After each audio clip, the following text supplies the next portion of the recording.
தூக்கத்தில் மின்மினி கைகள் அசைய ஆரம்பித்து பின் அவளாகவே ஆரியன் கன்னத்தில் முத்தமிட்டாள். ஆரியன் இப்போது மின்மினியையே பார்த்து கொண்டிருந்தான். மின்மினி தூங்குவது போல நடிக்கிறாள் என்று புரிய அவனுக்கு அதிக நேரம் ஆகவில்லை. அவள் இன்னும் ஆரியன் மார்பில் கைகளை வைத்து வருடிக் கொண்டிருந்தாள். ஆரியன் வேகமாக மின்மினியின் கைகளை பற்றி கொண்டு, இத பண்ணாத, அப்புறம் நீ ஃபீல் பண்ற அளவுக்கு நான் ஏதாவது பண்ணிருவேன் என்றான். ஆரியன் பேச்சை கேட்டுவிட்டு மின்மினி வேகமாக கண்களை திறந்து பிறகு தணிந்த குரலில், சான்ஸே இல்ல, நான் அப்படிதான் பண்ணுவேன் என்று மின்மினி ஆரியனுடைய நைட்வேரின் பட்டன்களை திறக்க ஆரம்பித்தாள். ஆரியன் ஆச்சரியத்துடன் அவளை பார்த்து, என்னடி பண்ற? பிரைம்ல கொரியன் படம் எதையாவது பார்த்து தொலைச்சிட்டியா என்று கேட்டான். மின்மினி கண்களை உருட்டி கொண்டு, என்ன கொரியன் படம்? அத நான் எதுக்கு பார்க்கணும் என்று கேட்டாள். ஆரியன் மின்மினியின் கையை பிடித்துக் கொண்டு எழுந்து அமர்ந்தான். மின்மினியும் எழுந்து அமர்ந்தாள். ஆரியன் மின்மினியின் முகத்தை தன் கைகளில் ஏந்தியபடி, நீ நார்மலா இல்ல, உடம்பு கிடம்பு எதுவும் சரியில்லையா என்று அவளை ஆராய்ந்தான். மின்மினி ஆரியன் பேச்சை கேட்டு சிரித்துக் கொண்டே ஆரியன் மடியில் அமர்ந்து பின் அவனது கன்னத்தை விரல்களால் வருடியபடி, என்னமோ உங்களுக்கு மட்டும்தான் லவ் பண்ண தெரியுமா என்ன? எனக்கும் தெரியும் என்றாள். ஆரியன் இப்போது மின்மினியின் குறும்புகளை பார்த்து சிரித்துக் கொண்டிருந்தான். அதன்பின் மின்மினியின் கையை பற்றி கொண்டு, தயவு பண்ணி பிளீஸ் என் மடியிலிருந்து எந்திரி என்றான். மின்மினி அதை புரியாமல், ஏன் நான் இதுக்கு எந்திரிக்கணும்? இது என்னோட மடி, நான் அப்படிதான் உட்காருவேன் என்றாள். ஆரியன் இப்போது மின்மினியின் முகத்தை பார்த்து கட்டுப்பாடுகளை இழக்க ஆரம்பித்தான். அவளது இளஞ்சிவப்பு உதடுகள் ஆரியனை அப்படியே சாப்பிட அழைத்தன. அதற்கு மேல் மின்மினி அவன் மேல் அமர்ந்திருந்தாள். மின்மினி தன்னுடைய உடல் மாற்றங்களை அறிந்து கொள்ளும் முன்னர் அவளை அங்கிருந்து அப்புறப்படுத்திவிட ஆரியன் நினைத்தான். ஆனால் மின்மினி கேட்காமல் போகவே அவளை அப்படியே அள்ளிக்கொண்டு போய் படுக்கையில் கிடத்தினான். அவள் மேல் படர்ந்தான். ஆனால் மின்மினி ஆரியனுடைய பிடியில் இருந்து நழுவி அகன்று உருண்டு அந்த பக்கம் போனாள். ஆரியன் குழப்பத்துடன் மின்மினியை பார்க்க மின்மினி சிரித்துக் கொண்டே, எனக்கு இப்ப தூங்கணும், ஐம் சாரி, ஒன்னு என்ன தூங்க விடுங்க, இல்ல ரூமை விட்டு வெளியே போங்க என்றாள். மின்மினியின் உரத்த குரல் கேட்ட ஆரியன் பின்வாங்கினான். கொஞ்சம் தூரமாய் இருந்து கொண்டே, இது தப்பு மின்மினி, முதல்ல நீதான் ஆரம்பிச்ச, இப்ப நீயே வேணாங்கிற என்றான். மின்மினி இன்னும் அமைதியாக இருந்தாள். ஆரியன் இந்த முறை அன்பாக பேசினான். என் பார்பி டால்ல பிளீஸ் என்று கெஞ்சினான். ஆரியனின் குரல் கேட்டு மின்மினி சிரிக்க ஆரம்பித்தாள். அவளுக்கு தூக்கம் வரவில்லை. ஆனாலும் வேண்டுமென்றே ஆரியனை புறக்கணித்துக் கொண்டிருந்தாள். பதற்றமடைந்த ஆரியன் மின்மினியின் இடுப்பில் கை வைத்து, என்னைய லவ் டார்ச்சர் பண்ற என்று கேட்டான்.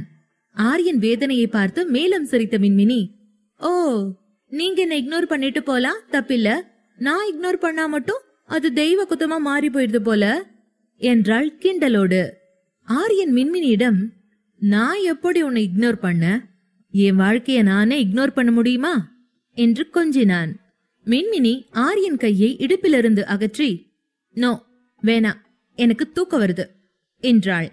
ஆரியன் இப்போது கோபமாக, அதெல்லாம் ஒத்துக்க முடியாது மின்மினி, நீ ஸ்டார்ட் பண்ணது பண்ணினதுதான், நோ பேக் வாக், மரியாதையா என்ன அலோ பண்ணு, இல்ல இதுக்கான பனிஷ்மெண்ட் கொடூரமா இருக்கும் பாத்துக்க என்றான். மின்மினி, ஓ மிரட்டுறீங்களா சீனியர், பெரிய ஆள் இவரு, இவர் மிரட்டுனா நான் பயந்துருவனா, என்ன பண்ணுவீங்களோ பண்ணுங்க என்றாள். மின்மினி அப்படி மிரட்டவும் அதுவரை அமைதியா இருந்த ஆரியன் பொங்கி எழுந்தான். விகாஷும் ஸ்ருதியும் ஒரே நேரத்தில் ஒருவரை ஒருவர் ப்ரப்போஸ் செய்து கொண்டனர். அதை பார்த்த கடலும் ஆகாயமும் மேகங்களிடம் கண் காட்ட அவை பூத்தூரலாய் கடவுளின் ஆசீர்வாதங்களை அவர்கள் மீது சொரிந்தது. விகாஷ் மண்டியிட்டு ப்ரப்போஸ் செய்ய ஸ்ருதி அவன் எதிரே தானும் மண்டியிட்டபடி அவனை அணைத்துக் கொண்டாள். விகாஷ் ஸ்ருதியின் கையை பிடித்து, இதெல்லாம் நிஜமா கனவான்னு அப்பப்ப எனக்கு சந்தேகம் வருது ஸ்ருதி என்றான். ஸ்ருதி, இது கனவா இருக்க வேணாம் விகாஷ், இது நிஜம்தான் என்றாள். அவன் மகிழ்ச்சியுடன் ஸ்ருதியை தூக்கிக் கொண்டபடி, we love each other என்று சத்தமாக கடலையும் ஆகாயத்தையும் பார்த்து கத்தினான். ஸ்ருதி விகாஷ் தோள்களை பிடித்து அவளும் தன்னெதிரே நிற்கும் இயற்கையை பார்த்து சிரிக்க ஆரம்பித்தாள். ஸ்ருதியும் சிரித்துக் கொண்டே, வா இப்பவே கடல்ல இறங்கலாம், எனக்கும் கூட கடல்ல குளிக்கணும் என்றாள். விகாஷ் ஸ்ருதியை மெதுவாக கீழே இறக்கி அவள் முகத்தை பிடித்து நெற்றியில் முத்தமிட்டான். நனைந்ததாலோ அல்லது விகாஷ் உதடுகளின் ஸ்பரிசத்தினாலோ ஸ்ருதி உடல் சிலிர்த்தாள். ஈரச்சட்டையை பிடித்ததும் தான் தாங்கள் இருவரும் நனைந்து போயிருக்கிறோம் என்பதே அவளுக்கு உணர்வுக்கு வந்தது. ஸ்ருதி வேகமாக திரும்பி, கடல் நம்மள ஆல்ரெடி குளிப்பாட்டிருச்சு, மேகம் வழியா என்றாள். அதை கேட்ட விகாஷ் ஸ்ருதி கையை பிடித்து இழுத்து காதல் முத்தமிட்டு, ஆமா நிஜம்தான், இந்த மழையில ஒன்னு பாக்குறப்ப அதோட போதையே வேற என்றான். ஸ்ருதி சிரித்து கொண்டே விகாஷ் கைகளை பிடித்துக் கொண்டு, சரி வா போலாம், உனக்கு போதை அதிகமாயிடுச்சு, இங்கே மட்டையாயிடாத என்றாள். பின் அவனை தன்னுடன் இழுத்து அழைத்து சென்றாள். இருவரும் எதுவும் பேசாமல் வீடு திரும்பியிருந்தார்கள். விகாஷ் ஆடை மாற்றிவிட்டு படுக்க ஸ்ருதியும் ஆடை மாற்றிவிட்டு தலை துவட்டி கொண்டிருந்தாள். விகாஷ் உற்சாகமான குரலில், இந்த நாள் இனிய நாளாக அமைந்துவிட்டது. ஆனால் இந்த இரவு அப்படியான ஒன்றாக இருக்குமா? சொல்லு ஸ்ருதி என்று ஸ்ருதியை பார்த்து வித்தியாசமாக செந்தமிழில் பேசினான். ஸ்ருதி விகாஷின் அரைகுறையான வார்த்தைகளை கேட்டு முகத்தை உயர்த்தி, என்ன சொல்லணும் என்று கேட்டாள். விகாஷ் ஸ்ருதியை தன் அருகே இழுத்து முத்தமிட ஆரம்பித்தான். ஆழ்ந்த முத்தத்திற்கு பிறகு அவர்கள் பிரிந்தபோது ஸ்ருதி தனது வேகமான சுவாசத்தை கட்டுப்படுத்த முயன்றாள். விகாஷ் அவள் கன்னத்தில் முத்தமிட்டு, எனக்கு இதுவே போதும், நீ தூங்கு என்றான். ஸ்ருதி அவன் பேச்சை கேட்டு கண்களை மூடினாள். விகாஷ் முகத்தில் இப்போது புன்னகை மாறியிருந்தது. அவன் கண்களை மூடியிருந்தான். விகாஷ் தனது காதலின் ஒவ்வொரு உணர்வையும் ஒவ்வொரு படிநிலையையும் ஸ்ருதியின் முழு சம்மதத்தோடு அனுபவிக்க விரும்பினான். ஸ்ருதி இன்னமும் தயக்கங்களோடு இருக்கிறாள் என்பதை விகாஷ் புரிந்து கொண்டிருந்தான். காலையில் ஸ்ருதி கண்கள் திறக்கையில் அவள் விகாஷ் கைகளில் இருந்தாள். அதை பார்த்த ஸ்ருதி முகத்தில் ஒரு வெட்கப் புன்னகை தோன்றியது. அவள் எழுந்து பின் தன் அன்றாட வழக்கப்படி தயாராக சென்றாள். சிறிது நேரம் கழித்து அர்ச்சனா ஸ்ருதியிடம் வந்தார். ஸ்ருதிமா, உன்னை பார்க்க 2-3 பேர் வந்திருக்காங்க என்றார். அர்ச்சனா சொன்னதை கேட்ட ஸ்ருதி, என்ன பார்க்க வர மாதிரி யாரு இருக்கா? எனக்கு இங்க ஒருத்தரையுமே பழக்கம் இல்லையே என்று அவள் சொல்லிக் கொண்டே வெளியே வந்தாள். வந்தவள் வெளியே நிற்கும் பெண்ணை பார்த்து, அம்மா நீங்களா என்றாள். விடிந்து வெகு நேரமாகிய பின்னும் மின்மினி இன்னும் ஆரியனோடு பிணங்கிக் கொண்டிருந்தாள். இருவரும் எல்லோருடனும் சேர்ந்து காலை உணவை சாப்பிட்டுக் கொண்டிருந்த போது ஆளுக்குள் யாரோ வருவது தெரிந்தது. அது யார் என பார்த்த மின்மினி ஆச்சரியத்துடன் எழுந்து நின்று பின் பதற்றத்துடன், ஷாலினி, இவதுக்கு வரா என்றாள். ஷாலினியின் பெயரை கேட்டதும் அனைவரும் திரும்பி உள்ளே வந்து கொண்டிருக்கும் ஷாலினியை பார்க்க ஆரம்பித்தனர். ஸ்ருதி வெளியே வரும்போது அங்கே அவளுடைய அப்பா, அம்மா, அக்காக்கள், அண்ணன், மாமா என அனைவரும் இருப்பதை பார்த்து அதிர்ச்சியாகிறாள். ஸ்ருதி அக்காவை பார்க்க நிச்சயம் முடித்திருந்த அக்காவிற்கு இப்போது திருமணம் முடிந்திருந்தது. ஸ்ருதியின் தாய் கிருத்திகா ஸ்ருதியை கோபமாக பார்த்தபடி அருகே வர, ஸ்ருதி அவர் அருகில் வருவதை பார்த்து பயந்து பின்வாங்க ஆரம்பித்தாள். திடீரென கிருத்திகா அப்படியே நின்றார். ஸ்ருதி திரும்பி பார்க்க அங்கே விகாஷ் நின்று கொண்டிருந்தான். ஸ்ருதியின் பதட்டமான முகத்தை பார்த்த விகாஷ், என்ன ஸ்ருதி, யார் இவங்கெல்லாம் என்று கேட்டான். ஸ்ருதி அமைதியாக இருந்தாள். அர்ச்சனா விகாஷிடம், விக்கி, இவங்க ஸ்ருதியை பெத்தவங்க, கூட பிறந்தவங்க என்றார். அர்ச்சனா அப்படி சொல்லியதும் விகாஷ் அனைவரையும் பார்த்தான். பின் அவனது கவனம் கணேஷ் பின்னால் சென்றது. அவர்களை எல்லாம் அலட்சியப்படுத்திய விகாஷ் டைனிங் டேபிளுக்கு சென்று அர்ச்சனாவிடம், அத்த, இவங்கெல்லாம் எதுக்கு இங்க வந்திருக்காங்க என்று கேட்டான். விகாஷிற்கு கணேஷை பார்த்தாலே வெறுப்பாக இருந்தது. ஒரு தங்கையை பாதுகாக்க வேண்டிய அண்ணனே அவன் மேலே முன்னேறி வர ஸ்ருதியை ஒரு மோசமானவனுக்கு விட்டுக் கொடுத்து விட நினைத்ததை அவனால் மன்னிக்கவே முடியவில்லை. இந்த நேரத்தில் விகாஷ் தாத்தாவும் பிரதாப்பும் வீட்டில் இருந்தனர். பிரதாப் அந்த மனிதர்களை பார்த்து எந்த உணர்ச்சியும் காட்டாமல் அவருடைய சேரில் அமர்ந்தபடி அவர்களை வேடிக்கை பார்க்க ஆரம்பித்தார். கிருத்திகா அவர்கள் இப்படி நடந்து கொள்வதை பார்த்து மிகவும் வருத்தப்பட்டபடி, நாங்க எங்க பொண்ணை பார்க்க வந்திருக்கோம், அவ கூட நாங்க கொஞ்சம் பேச வேண்டியிருக்கு என்று சற்று கடுமையான குரலில் சொன்னாள். அதை கேட்ட பிரதாப், தாராளமா பேசுங்க, உங்க கண்ணு முன்னாடிதான் நிக்கிறா, என்னென்ன கேட்கணுமோ என்னென்ன பேசணுமோ அதையெல்லாம் இங்கேயே பேசுங்க என்றார். பிரதாப் அப்படி சொன்னதும் ஸ்ருதி அவரை பார்த்தாள். இல்ல ஸ்ருதி கண்ணு, நான் உன் கூட தனியா பேசணும் என்றார் கிருத்திகா. ஸ்ருதி எதுவும் பேசாமல் இருந்தாள். விகாஷ் அந்த நபர்களின் பேச்சை கேட்டதும், நீங்க என்ன பேசணுமோ அதை முன்னாடி பேசுங்க என்றான். அர்ச்சனா விகாஷ் கையை அழுத்திய பின் சிரித்து கொண்டே, ஸ்ருதிமா, ஒன்னு பண்ணு, அவங்கள உன் ரூமுக்கு கூட்டிட்டு போ, இல்லனா மாடிக்கு கூட்டிட்டு போய் பேசு என்று சொல்ல, அதற்கு பிறகு விகாஷால் எதுவும் பேச முடியவில்லை. ஸ்ருதி சரி என்று தலையசைத்து விட்டு தன் குடும்பத்தை மொட்டை மாடிக்கு அழைத்து சென்றாள். மொட்டை மாடிக்கு போன ஸ்ருதி முதலில் பிரவீனாவை கட்டிப்பிடித்தாள். அவள் அம்மா பற்றி அவளுக்கு இன்னும் பயமாக இருந்தது. அதனாலேயே அவள் எதுவும் பேசவில்லை. கிருத்திகாவும் அமைதியாக இருந்தாள். பிரவீனா ஸ்ருதியை பார்த்ததும் மகிழ்ச்சி அடைந்தாள். அவளுடைய கடைக்குட்டி தங்கை இப்போது தன்னெதிரே புடவை கட்டி கழுத்தில் மாங்கல்யம் மின்ன நெற்றியில் குங்குமத்தோடு பெரிய பெண்ணாக நின்று கொண்டிருக்கிறாள் என்றதும் பிரவீனாவிற்கு பாசம் பொங்கியது. நீ அழகா இருக்க ஸ்ருதி. இப்படி புடவையில குடும்ப பெண்ணா லட்சணமா உன்னை பார்க்க எனக்கு ரொம்ப சந்தோஷமா இருக்கு என்றாள். அதை கேட்ட ஸ்ருதி கண்ணில் நீரோடு சிரித்தாள். ஆனால் கிருத்திகாவிற்கு அதை கேட்டதும் கோபம் வந்தது. ஸ்ருதியை நெருங்கிய கிருத்திகா அவள் கன்னத்தில் பலார் என ஒரு அறைவிட்டார். இதை பார்த்த ஸ்ருதியுடைய அப்பா பழனிசாமி, கிருத்திகா என்ன பண்ற? இதுக்கா நாம இங்க வந்திருக்கோம் என்று கோபமாக கத்தினார். கிருத்திகா கோபமாக, இது நாம ரொம்ப நாள் முன்னாடியே செஞ்சிருக்கணுங்க என்றாள். கிருத்திகா அதன் பின்னும் ஆத்திரம் அடங்காமல் மீண்டும் ஒருமுறை ஸ்ருதியை அறைந்தார். பிரவீனா, அம்மா என்ன பண்றீங்க? சின்னவளை பாக்கணும் போல இருக்குன்னு சொல்லிட்டு தான் இங்க வந்தீங்க. இங்க வந்து இப்ப ஏன் இப்படி நடந்துக்கிறீங்க என்று பதறியபடியே அடி வாங்கிய ஸ்ருதியை அணைத்துக் கொண்டாள்.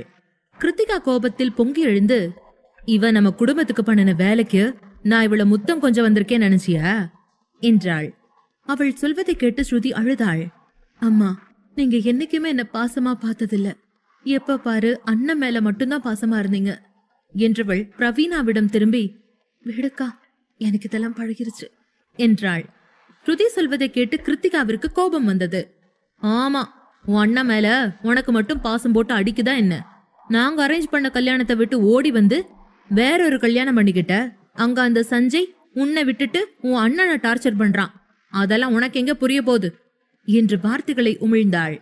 கிருத்திகாவுடைய கசப்பான வார்த்தைகளை கேட்ட பிரவீனாவின் கணவர், பேசிட்டே போகாதீங்க அத்த, அவ சின்ன பொண்ணு, இதெல்லாம் கேட்ட அவளால தாங்க முடியாது என்றார். அதை கேட்ட கிருத்திகா ஸ்ருதியை முறைத்து விட்டு, அப்போ எப்படி பேசுறது? பண்றதையும் பண்ணிட்டு என்னமோ காலேஜ்ல சாமி வேஷம் போட்டவ மாதிரி எப்படி கருணையோட நிக்கிறா பாருங்க மாப்பிள்ள என்றாள். கிருத்திகா மீண்டும் ஒருமுறை ஸ்ருதியை பிடித்து இழுத்து தன் அருகில் வைத்து அவளை முறைத்தபடி அவள் நெற்றியில் வைத்திருந்த குங்குமத்தை அடித்தாள். இதையெல்லாம் பார்த்த பிரவீனா, அம்மா என்ன பண்றீங்க நீங்க என்று கத்தினாள். அங்கு நின்றிருந்த அனைவரும் அவளது செயலைக் கண்டு அதிர்ச்சி அடைந்தனர். ஸ்ருதிக்கும் அது தாங்க முடியாத அதிர்ச்சியாக இருந்தது. கிருத்திகா பல்லை கடித்தபடி, நீயா போய் உன் சௌரியத்துக்கு தேடின தாலி எல்லாம் என்னால ஏத்துக்க முடியாது. நீ இப்ப எங்களோட கிளம்பி வர அந்த சஞ்சய கல்யாணம் பண்ணிக்கிற, அவ்வளவுதான் என்றாள். ஸ்ருதி அப்பாவால் அதற்கு மேல் பொறுக்க முடியவில்லை. கிருத்திகா, நிறுத்து. நடந்தது நடந்துருச்சு. இனி ஆக வேண்டியதை பார்க்கத்தான் இங்க வந்திருக்கோம். அவளுக்கு கல்யாணம் முடிஞ்சிருச்சு, வேற மாதிரி பேசாத என்றார். கிருத்திகா கோபமாக பழனிசாமியை பார்த்து, அப்ப நம்ம கணேசு சாகணும்னு சொல்றீங்களா? இருந்திருந்து கருவேப்பிலை கொத்து மாதிரி ஒத்த பிள்ளைய பெத்த, இப்ப அவன் உசுறு ஊசலாடுது என்றார். பிரவீனாவின் கணவர், அத்த, நீங்க ஸ்ருதியை பார்க்கணும்னு சொன்னதுனாலதான் இங்க வந்தோம். இங்க வந்து எதுக்கு இப்ப மாத்தி பேசுறீங்க? அவ சஞ்சய் கல்யாணம் பண்ணா அவளால நிம்மதியா ஒரு நிமிஷம் கூட வாழ்ந்துட முடியாது.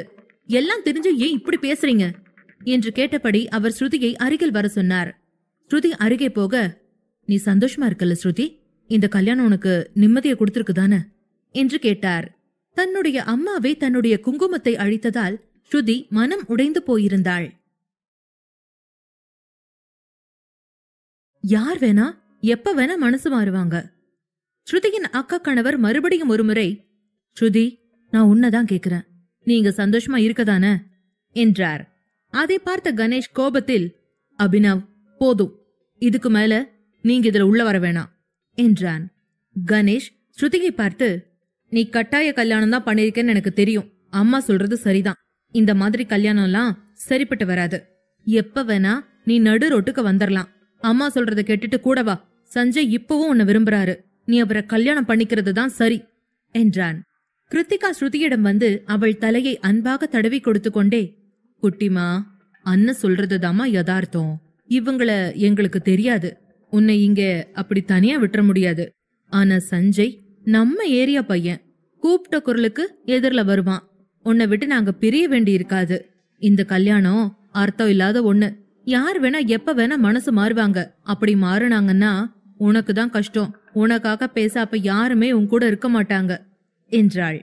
ஸ்ருதி இந்த முறை தன் அம்மாவின் வார்த்தைகளை கேட்டு, கொஞ்சம் எங்கிட்ட தள்ளி நிக்கிறியா பிளீஸ் என்று கோபமாக கத்த ஆரம்பித்தாள்.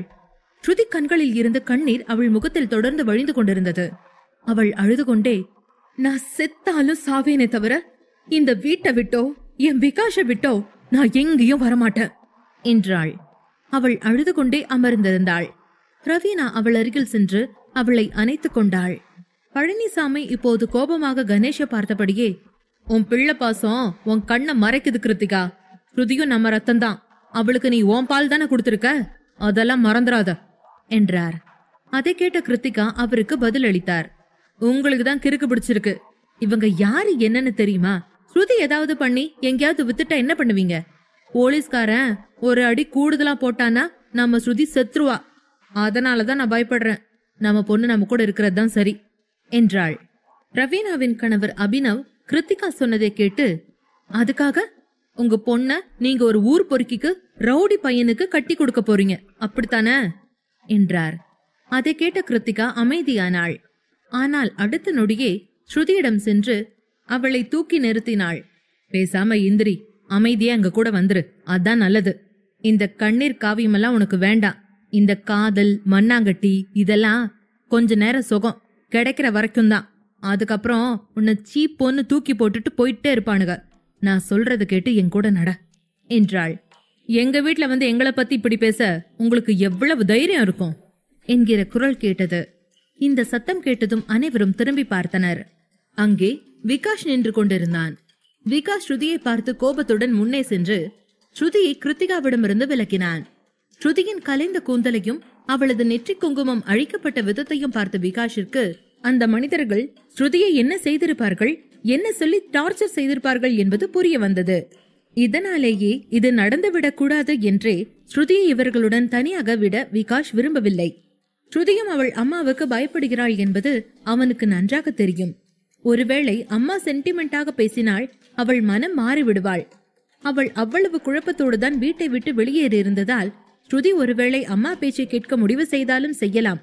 ஏனென்றால் அது மிகவும் விசித்திரமான குடும்பம் என்று விகாஷ் யோசித்திருந்தான். விகாஷ் கண்கள் ஸ்ருதி கண்களில் இருந்து வடியும் கண்ணீரில் மட்டுமே இருந்தது. ஆனால் கிருத்திகாவின் பேச்சை கேட்டதும் அவனுக்கு கோபம் அதிகமானது. ஒரு நிமிடம் கூட யோசிக்காமல் அவர்கள் அனைவரின் முன்னிலையிலும் ஸ்ருதியை தன் அருகே இழுத்து அணைத்து அவள் இதழ்களில் அழுத்தமான முத்தம் ஒன்றை கொடுத்தான். அங்கிருந்த அனைவரும் ஆச்சரியத்துடன் ஒருவர் முகத்தை ஒருவர் பார்க்க ஆரம்பித்தனர். இதையெல்லாம் பார்த்த கணேஷ் கோபத்துடன் விகாஷை அடிக்க முன்னால் சென்றான். அப்போது அபினவ் அவன் கையை பிடித்தான். பழனிசாமி தன் முகத்தை வேறு பக்கம் திருப்பினார். விகாஷ் ஸ்ருதியை விட்டு விலகி அவளை பார்த்து, நெத்தி குங்குமத்தை அழிச்சிருவீங்க, தாலிய கழட்டிடுவீங்க. ஆனா அவ என் பொண்டாட்டி. அவ மேல என் தடயம் இருக்கு. அவ மனசுக்குள்ள என் ஞாபகம் இருக்கும். அதையெல்லாம் என்ன பண்ண போறீங்க என்று கேட்டான். ஸ்ருதி இப்போது கண்களை மூடியிருந்தாள். விகாஷ் அவளை அணைத்தான். கணேஷ் விகாஷ் சொல்வதை கேட்டு, என்ன தைரியம் இருந்தா என் முன்னாடி என் தங்கச்சியை தொடுவ என்று கேட்டான். கணேஷ் சொன்னதை அலட்சியப்படுத்தியபடி அதற்கு பதில் சொல்லாமல் ஸ்ருதியை தன்னுடைய கைகளில் ஏந்தினான். அங்கிருந்து அவன் கிளம்ப ஆரம்பித்தான். போய்கொண்டிருந்தவன் ஒரு நொடி நின்று அவர்களை திரும்பி பார்த்து, எங்க கல்யாணம் நீங்க பேசுன மாதிரி பொய்யான கல்யாணம் இல்ல, நிஜம். எல்லா கடவுளையும் சாட்சியா வச்சுட்டு என் சொந்தக்காரங்க முன்னாடி கல்யாணம் பண்ணிருக்கேன். நீங்க இந்த கல்யாணத்தை ஒத்துக்கிட்டா நல்லா இருக்கும். கணேஷ் மச்சான், அடுத்த தடவை எங்க வீட்டுக்கு வர்றப்ப சும்மா வராத, ஏதாவது சீர்சனத்தையோட வா. ஏன்னா அடுத்த தடவை நீ வர்றதுக்குள்ள உனக்கு மருமகனோ பிறக்க போற குட் நியூஸ சொல்றேன் என்று சிரித்து கொண்டே சொல்லியபடி ஸ்ருதியை தூக்கி கொண்டு கீழே இறங்கினான். ஸ்ருதி இன்னும் கண்களை மூடியிருந்தாள். விகாஷ் அவளை தங்கள் அறைக்கு அழைத்து வந்து படுக்கையில் கிடத்தினான். அவன் கண்கள் ஸ்ருதியின் காதில் இருந்து வழிந்த ரத்தத்தில் பதிந்தன. இதை பார்த்தவன் ஸ்ருதி முகத்தை பிடித்துக் கொண்டு, யாரோ மேல கை வச்சது என்று கோபத்துடன் கேட்டான். ஸ்ருதி அமைதியாக இருந்தாள். அவள் கண்கள் மூடி இருந்தன. விகாஷ் மீண்டும் ஒருமுறை உரத்த குரலில், ஸ்ருதி உன்னதான் கேட்கிறேன், பதில் சொல்லு என்றான். ஸ்ருதி எதுவும் பேசாததால் விகாஷ் கோபத்தோடு வேகமாக கிளம்பினான். மாடிக்கு சென்ற போது அங்கு யாரும் இல்லை. வேகமாக கீழே இறங்கி வந்த போது ஹாலில் ஸ்ருதியின் குடும்பத்தினர் நிற்பதையும் பழனிசாமி விகாஷ் தாத்தாவுடன் பேசிக் கொண்டிருப்பதையும் பார்த்தான். விகாஷ் கோபத்துடன் கணேஷ் அருகே சென்று அவன் காலரை பிடித்துக் கொண்டு அவனை அடிக்க ஆரம்பித்தான். இதை பார்த்த பிரதாப் மற்றும் அனைவரும் அதிர்ச்சி அடைந்தனர். பிரதாப் வேகமாக, விக்கி வேணா, இது என்ன சின்ன புள்ளத்தனமா இருக்கு, அவனை விடு என்றார். விகாஷ் கணேஷ் முகத்தை குத்திக் கொண்டே, இல்லப்பா நான் விட மாட்டேன். அவ என் பொண்டாட்டின்னு தெரிஞ்சும் அவளை தொட்டு அரைஞ்சிருக்காங்க. இவங்களுக்கெல்லாம் எவ்வளவு தைரியம் என்று கேட்டான். விகாஷ் சொல்லும் விஷயம் பிரதாப்பிற்கு புரியவில்லை. ஸ்ருதி அடிச்சாங்களா, என்ன சொல்ற என்று ஆச்சரியத்துடன் கேட்டார். விகாஷ் கணேஷ் காலரை பிடித்துக் கொண்டு, அப்பா இவன் ஸ்ருதி மேல கையோங்கி இருக்கான். இவங்க யாரு, என்ன, எதுக்கு வந்திருக்காங்கன்னு எனக்கு தெரிஞ்சு போச்சு. இனிமே ஸ்ருதி இவங்க கூட தனியா பேச நான் விட போறதில்ல என்றான். இதை கேட்ட அர்ச்சனா மற்றும் அனைவரும் ஆச்சரியத்துடன் கணேஷை பார்க்க ஆரம்பித்தனர். சொந்த தங்கையை அடிக்கக்கூடிய அளவிற்கு இவன் மோசமானவனா என்று பிரதாப் கணேஷை பார்த்தார். ஸ்ருதியை இவர்களோடு பேச அனுப்பியதால் அர்ச்சனா தான் செய்த தவறை உணர்ந்தபடி வேகமாக ஸ்ருதியின் அறையை நோக்கி சென்றார். விகாஷிற்கும் கணேஷிற்கும் நடுவில் கிருத்திகா வந்து விகாஷை தடுத்தபடி, ஆமா அப்படித்தான் அடிப்போம். ஏன்னா அவ எங்க புள்ள, எங்க ரத்தம். அவளை அடிச்சே நாங்க கொள்ளுவோம், இல்ல பாசம் காட்டுவோம். அது எங்க இஷ்டம். அத கேட்க நீ யாரு என்றாள். கிருத்திகாவின் பேச்சை கேட்டு பழனிசாமி கோபத்துடன் கண்களை மூடிக்கொண்டார். அதை கேட்ட விகாஷ் ஏதோ சொல்ல போக, அப்போது பிரதாப், உங்க பொண்ணு என் பையன் கையால தாலி வாங்கியிருக்கா. இனிமே அவ இந்த வீட்டு பொண்ணு. உங்க பொண்ணுங்கிற கதையெல்லாம் எப்ப என் பையனை கல்யாணம் பண்ணாலோ அப்பவே முடிஞ்சு போச்சு. இப்ப அவ விகாஷோட பொண்டாட்டி. அவகிட்ட நீங்க மரியாதையோட தான் பேசணும் என்றார். அதே நேரம் வெளியே போயிருந்த மனஸ்வினியும் அவள் அப்பா அகிலனும் சிரித்து கொண்டே உள்ளே வந்தனர். அத்தனை பேரையும் பார்த்த மனோ தாத்தாவிடம் வந்து, தாத்தா இவங்கெல்லாம் யாரு, நம்ம சொந்தக்காரங்களா என்று கேட்டாள். தாத்தா அவளை அமைதியாக இருக்கும்படி சைகை காட்டினார். பின்னர் அவர் எழுந்து நின்று, நீங்கெல்லாம் வெளியே போலான்னு சொல்றோம். நீங்க வந்த நிமிஷத்துல இருந்து நிறைய சீன் காட்டிட்டீங்க. எங்களுக்கு பார்த்த வரைக்கும் போதும். தேவைனா நாங்களே கூப்பிடுறோம், இப்ப கிளம்புங்க என்று வாசலை நோக்கி கை காட்டினார். அங்கு நின்று கொண்டிருந்த பிரவீனாவின் கண்களில் கண்ணீர் பெருகியது. அவள் விகாஷ் முன் வந்து, குட்டிமா ஒரு தரம் பாத்துக்கட்டுமா, அதுக்கப்புறம் இங்கிருந்து போயிடுற என்றாள். விகாஷ் அதற்கு திட்டவட்டமாக மறுத்துவிட்டான். தாத்தா பிரவீனாவின் பக்கம் சென்று, என் கூட வாமா, நான் ஸ்ருதிட்ட கூப்பிட்டு போறேன் என்றார். கிருத்திகா கணேஷை அழைத்துக் கொண்டு வெளியே சென்றாள். பழனிசாமி மற்றும் அபினவ் இருவரும் அவருடன் வெளியே சென்றனர். பிரவீனா அறைக்குள் போன போது ஸ்ருதி கண்களை மூடிக்கொண்டு அர்ச்சனா மடியில் தலை வைத்து படுத்திருப்பதை கண்டாள். பிரவீனா அவளை அப்படி பார்த்ததும் பொங்கிய கண்ணீரை துடைத்துவிட்டு அவள் அருகில் வந்து, குட்டிமா என்றாள். அவள் குரல் கேட்டதும் ஸ்ருதி எழுந்து அமர்ந்தாள். பிரவீனா அவள் அருகே அமர்ந்தபடி, குட்டி நீ நல்ல மனுஷங்களுக்கு நடுவால வாழ்றத பாக்குறப்போ எனக்கு சந்தோஷமா இருக்கு. பிறந்த இடம் தப்பா இருந்தாலும் நம்ம பட்ட கஷ்டத்துக்கெல்லாம் ஆண்டவன் நம்மள கைவிடல. நம்ம புருஷங்களை தெய்வமா பார்த்து நல்லவங்களா அனுப்பி வச்சிருக்கு. நீ அம்மா பேசுறது எதையும் மனசுல வச்சுக்காத. சஞ்சய பத்தி பயப்படாத. நீ நல்ல இடத்துல இருக்க. அந்த நிம்மதியோட புது வாழ்க்கைய சந்தோஷமா ஆரம்பி என்றாள். அதன் பின் ஸ்ருதி கைகளை எடுத்து அவள் கன்னங்களில் வைத்துக் கொண்டு, உன்னை நீ பத்திரமா பாத்துக்க கண்ணு என்றாள். ஸ்ருதியிடம் பேசிவிட்டு கண்ணீரை தொடுத்த பிரவீனா எழுந்து அறையை விட்டு வெளியேறும் முன் விகாஷை பார்த்து, உங்க கூட கொஞ்சம் பேசணும் என்றாள். விகாஷ் அவள் பேச்சிற்கு மதிப்பு கொடுத்து அவள் பின் சென்றான். ஸ்ருதி தன் அக்கா போவதை பார்த்து கொண்டே இருந்தாள்.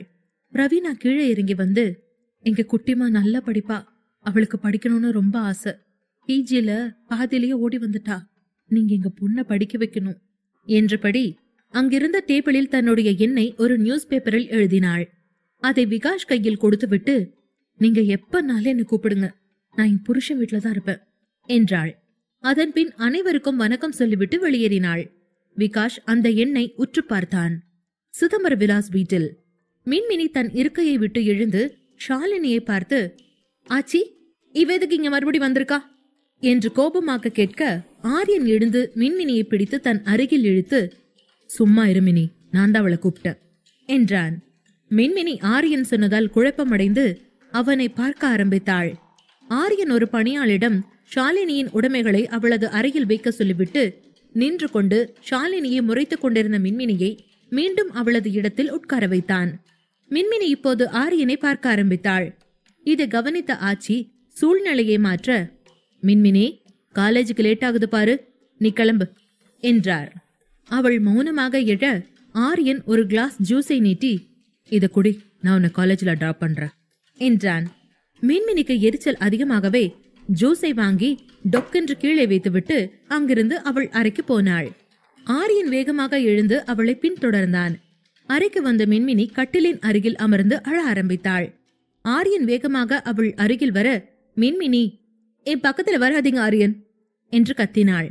ஆரியன் பேசாமல் நிற்க, என்ன இன்னும் சின்ன பொண்ணு நினைக்கிறீங்களா என்று கேட்டாள். அவள் தொடர்ந்தாள். ஜார்ஜினா உங்க பேர்ல உள்ள கேஸ வாபஸ் வாங்குறா. காந்திமதி அத்தை திரும்ப வீட்டுக்குள்ள வராங்க. இப்ப ஷாலினி வரா. என்ன நடக்குது? இதெல்லாம் ஏன் நடக்கணும்? எனக்கு இப்ப இந்த நிமிஷம் எல்லாம் தெரியணும் என்றாள். ஆரியன் எதுவும் பேசாமல் மின்மினியை தூக்கி கட்டிலில் உட்கார வைத்து தானும் அவள் அருகில் அமர்ந்தான். அதன் பின் மின்மினி ஆரியனை பார்த்து, உங்க அத்தையை கண்டாலே எனக்கு வெறுப்பாகுது.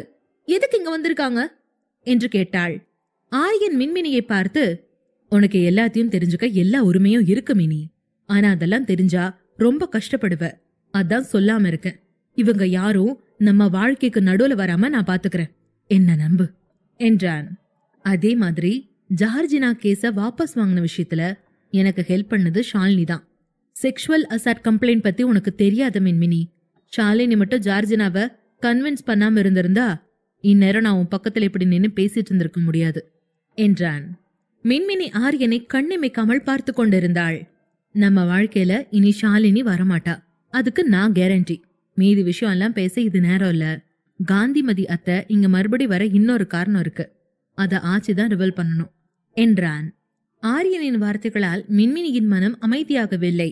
எவ்வளவுதான் இன்னசென்டான பெண்ணாக இருந்தாலும் அவள் ஆணுக்கும் அவளுக்கும் நடுவே யாரேனும் வருவது புரிந்தால் அவள் பொல்லாதவளாக மாறிவிடுவாள் என்பது இயற்கையின் நியதி போலும். மினிக்கு ஷாலினி பற்றியும் ஆரியன் மீதான அவள் காதல் பற்றியும் முன்பே தெரிந்திருந்தது. இவள் மறுபடி எங்கே வந்திருப்பது ஆரியனை பார்த்து கொண்டே இருப்பதற்காகத்தான் என்று அவள் நம்பினாள். மின்மினி ஆரியனை கோபமாக பார்க்க ஆரியன் அவளை எடுத்து தன்னுடைய மடியில் வைத்துக் கொண்டான். நீ கோபப்பட்ட என்னால தாங்க முடியாது மினி. எனக்கு ஆபீஸ்ல ஏகப்பட்ட வேலை இருக்கு, கொஞ்சம் புரிஞ்சுக்க என்றான். மின்மினி ஆரியன் மடியில் இருந்து எழுந்து போக முயன்றபடி, நான் கோவப்பட்டா மட்டும் ஏதாவது மாறிட போகுதா என்ன? நீங்க நினைக்கிறது தானே நீங்க செய்றீங்க. உங்களுக்கு சரின்னு படுறது செய்யுங்க. நான் கஷ்டப்படுறத பத்தி எல்லாம் நீங்க யோசிக்க தேவையில்ல. எனக்கும் வேலை இருக்கு. நான் காலேஜுக்கு போகணும், கொஞ்சம் விடுங்க என்று படபடவென பொறிந்து தள்ளினாள். மின்மினி சொன்னதை கேட்டு ஆரியன் ஆச்சரியப்பட்டான். மின்மினி இப்போதெல்லாம் மிகவும் மெச்சூர்டாக பேச ஆரம்பித்து விட்டாள். அவளுடைய பழைய இன்னசென்ஸ் காணாமல் போய்விட்டது என்பதை அவனும் உணர்ந்திருந்தான். ஆரியன் அவள் தோளில் முகம் புதைத்தபடி, உன்னோட கஷ்டம் என ஒன்னும் செய்யாதுன்னு உனக்கு யார் சொன்னது என்று கேட்டான். அதன் பின் அவளை பார்த்து, சரி டென்ஷன் ஆனது போதும், கொஞ்சம் சிரி. உன் சிரிப்பை பார்த்தாதான் என் நாள் நல்லா இருக்கும் என்றான். மின்மினி தீர்க்கமாய் மறுத்து கொண்டே, உங்க அத்தையும் அந்த ஷாலினியும் இந்த வீட்டை விட்டு போற வரைக்கும் என்னால சிரிக்க முடியாது. சாரி ஆரியன், நான் சாதாரண மனுஷி. எனக்கும் ஃபீலிங்ஸ் உண்டு. என்னை கம்பல் பண்ணாதீங்க பிளீஸ் என்றாள். மினி இப்படி சொன்னதும் ஆரியனின் பிடி தளர்ந்தது. மினி வேகமாக எழுந்து காலேஜ் பேக்கை கையில் எடுத்தபடி, ஆச்சி இந்த காந்திமதி அம்மா வந்ததுல இருந்து எவ்வளவு வருத்தமா இருக்காங்கன்னு உங்களுக்கு தெரியாது ஆரியன். எப்பவுமே உங்களை வச்சு முடிவுகள் எடுக்காதீங்க, எங்களையும் கொஞ்சம் யோசிங்க என்றாள். ஆரியன் மின்மினியின் கைகளை பிடித்துக் கொண்டு, try to understand me mini, எல்லாம் கொஞ்ச நாள்ல சரியாயிடும் என்றான். ஆரியனின் பேச்சை கேட்ட மின்மினி கண்களை மூடி அவள் எதிர்ப்பை காட்டினாள். எல்லாமே உங்க இஷ்டம்தான் ஆரியன், நான் யாரு நடுவுல வர என்றாள். ஆரியன் மின்மினியை நெருங்கி வந்து பின்னால் இருந்து மின்மினியை அணைத்துக் கொண்டான். அதன் பின், சீக்கிரமா காந்திமதி அத்தைய இங்கிருந்து அனுப்பிடுவேன் என்றான். அதன் பின் ஆரியன் மின்மினியின் கழுத்தில் முத்தமிட்டு, ஐ லவ் யூ மின்மினி. உனக்கு ஆச்சி ஐயாவுக்கு ஒரு கஷ்டம்னா என்னால தாங்க முடியாது. எனக்குன்னு இருக்கிறது நீங்க 3 பேர் மட்டும்தான். உங்க யாருக்கும் ஒரு கெடுதலும் நடக்காம பாத்துக்க வேண்டியது என்னோட பொறுப்பு என்றான். ஆரியன் சொன்னதை கேட்டுவிட்டு மின்மினி வேகமாக திரும்பி ஆரியனை கட்டிப்பிடித்து அழுதபடி, இவங்க எல்லாரும் டேஞ்சரஸ் பர்சன்ஸ் ஆரியன். காந்திமதி அத்தை உங்க மேல வெறியா இருக்காங்க. அவங்க உங்களையும் ஹர்ட் பண்ணுவாங்க. அதான் எனக்கு பயமே என்றாள். ஆரியன் மின்மினியின் முதுகில் தடவி, நீ சொல்ற எல்லாம் எனக்கும் தெரியும் மின்மினி என்றான். மின்மினி அவன் பேச்சை கேட்டு அவனை மார்பில் அடித்தபடி, இல்ல உங்களுக்கு தெரியாது, எதுவுமே தெரியாது. நம்ம பாப்பாவை கொன்னது உங்க அத்தை தான். நான் கர்ப்பமா இருக்கேன்னு உங்களுக்கு முன்னமே தெரியும். தெரிஞ்சும் வேணும்னே அதை யாருக்கிட்டையும் சொல்லாம விட்டுட்டாங்க. ஏன் தெரியுமா?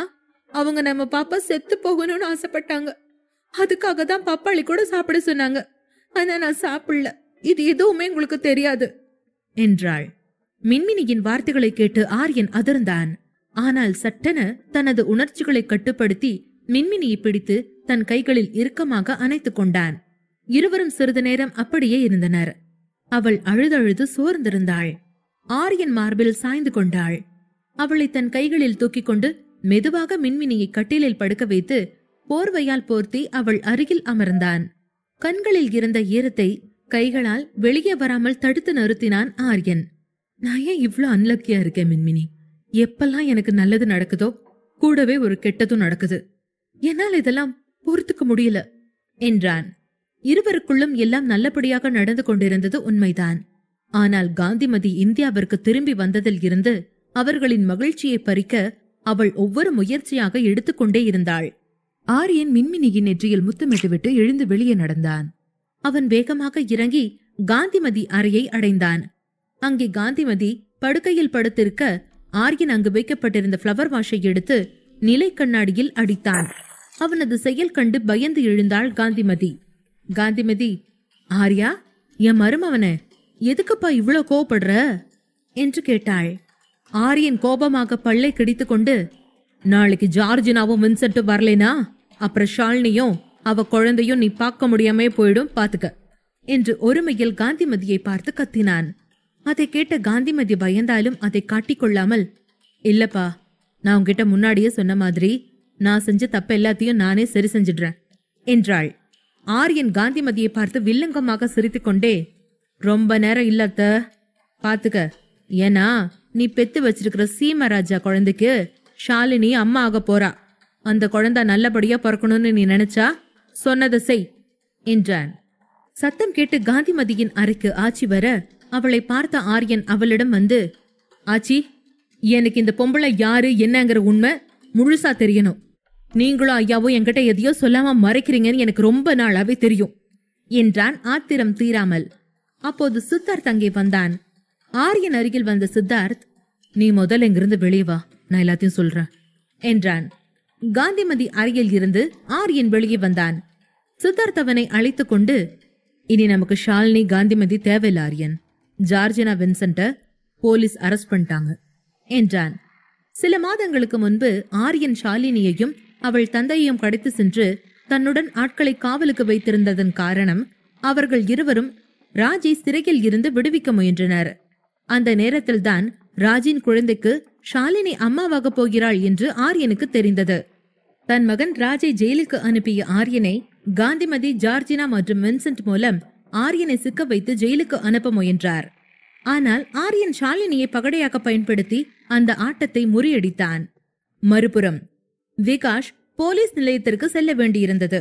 இருப்பினும் வேலைகளை முடித்துவிட்டு வேகமாக வீட்டிற்கு வந்து விட்டான். அது மாலை நேரம் என்பதால் அனைவரும் ஹாலில் அமர்ந்து தேநீர் அறிந்து கொண்டிருந்தனர்.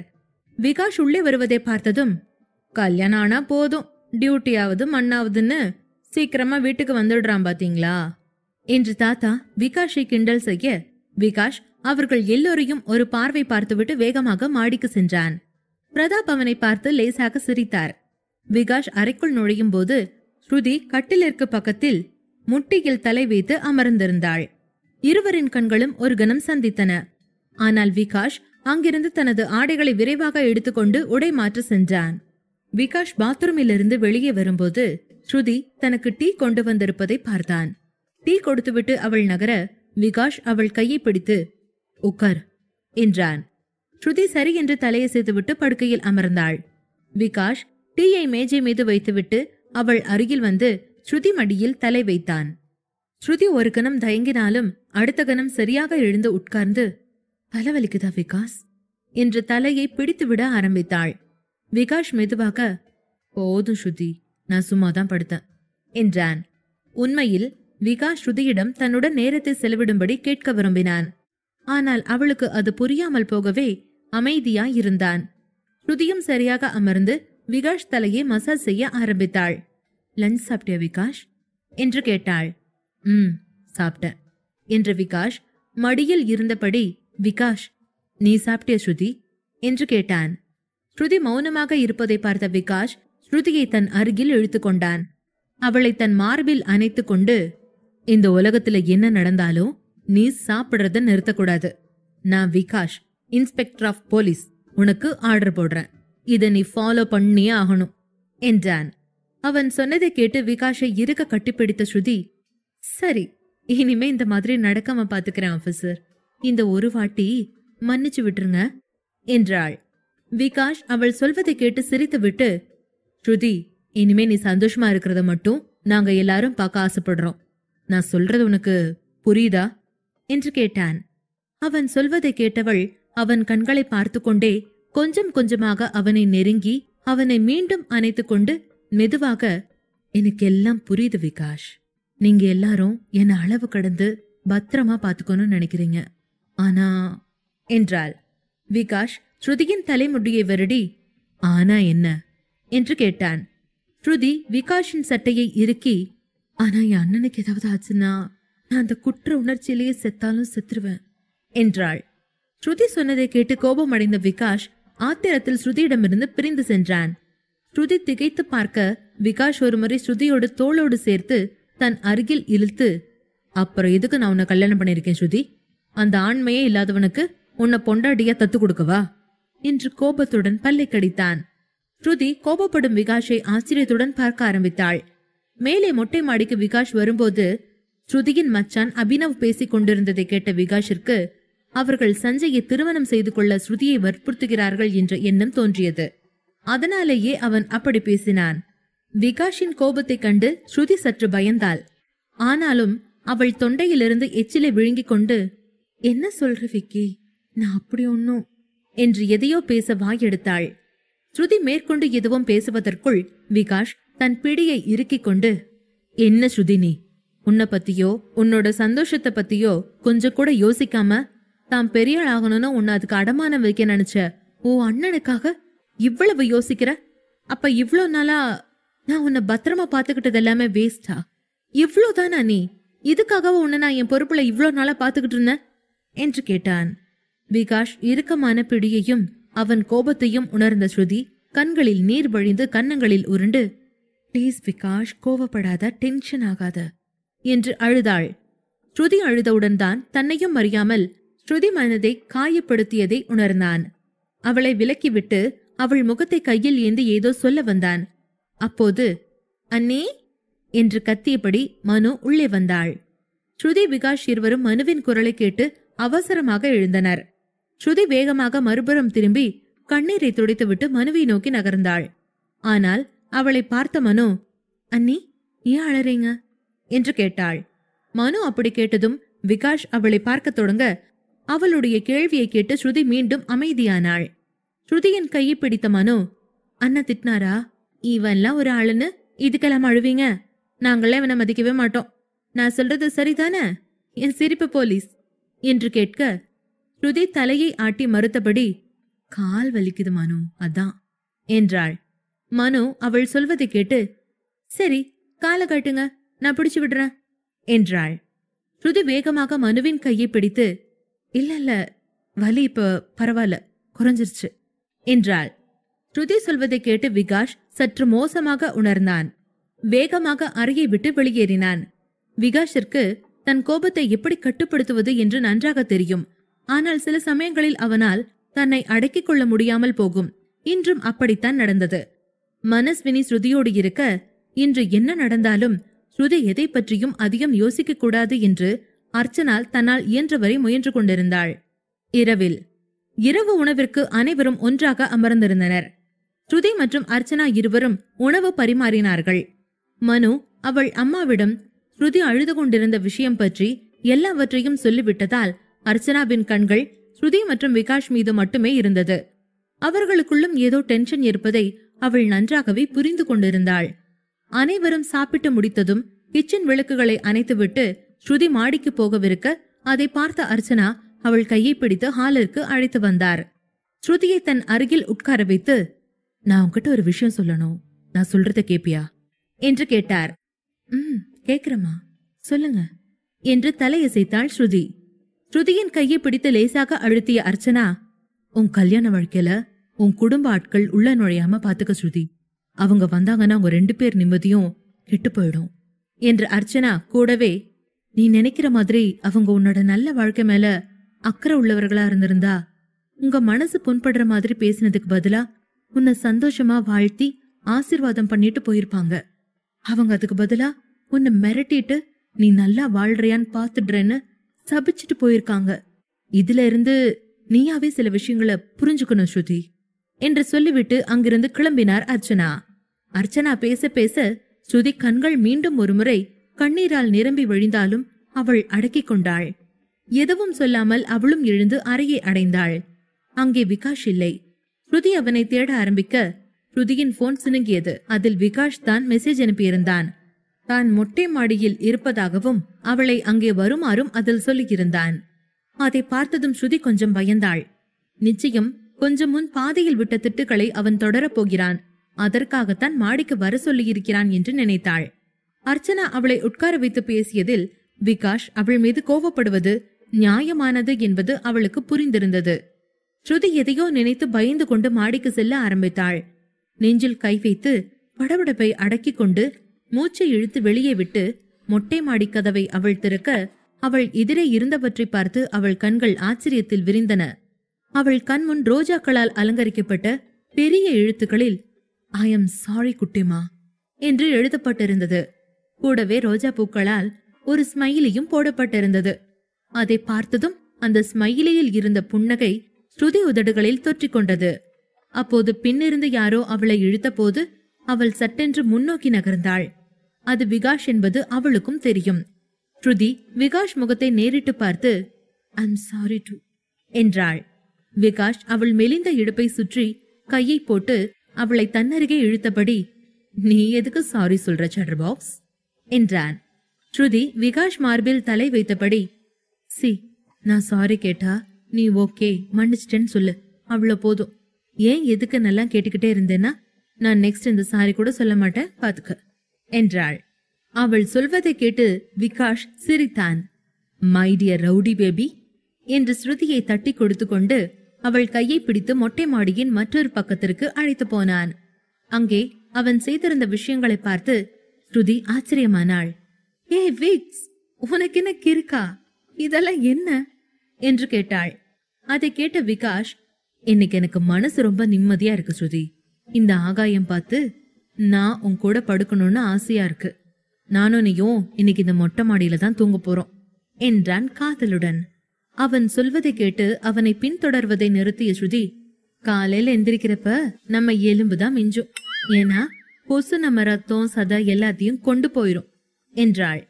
ஸ்ருதி சொன்னதை அலட்சியப்படுத்திய விகாஷ் அவளை அழைத்து சென்று அங்கிருந்த மடக்கு கட்டிலில் உட்கார வைத்துவிட்டு வேகமாக ஒரு படுதாவை இழுக்க அது படுக்கை முழுவதையும் வலையால் மூடியது. பாத்தியா, என்ன தவிர கொசு கூட உன்னை தொடறதுக்கு நான் அனுமதிக்க மாட்டேன். நான் உன்னை அவ்வளோ லவ் பண்றேன் என்றான். ஸ்ருதியும் அவன் பேச்சை கேட்டு சிரிக்க ஆரம்பித்தாள். லவ் டைலாக் எல்லாம் நல்லா பேசுற. பேசாம கௌதம் வாசுதேவ் மேனோன் படத்துல டைலாக் ரைட்டர் சேர்ந்துரு என்றாள். விகாஷ் அவள் சொல்வதை கேட்டு எழுந்து அவளை முறைக்க ஆரம்பிக்க ஸ்ருதி அவனை இழுத்து தன் மடியில் படுக்க வைத்தபடி, கீழே என் கூட தானே இருந்த, எப்ப இந்த அரேஞ்ச்மெண்ட் எல்லாம் பண்ண என்று கேட்டாள். விகாஷ் ஸ்ருதியின் கையை தன் கைக்குள் எடுத்துக்கொண்டு, நீயும் அர்ச்சனாத்தையும் சாப்பிட்டு இருந்தீங்கல்ல, அப்ப நானும் மனஸ்வினியும் சேர்ந்து இதெல்லாம் பண்ணோம். அவதான் தோட்டத்தில் இருக்கிற ரோஜா பூவை பறிச்சுட்டு வந்து தந்தா என்றான். அதை கேட்ட ஸ்ருதி, உனக்கு அறிவே வேலை செய்யாதா?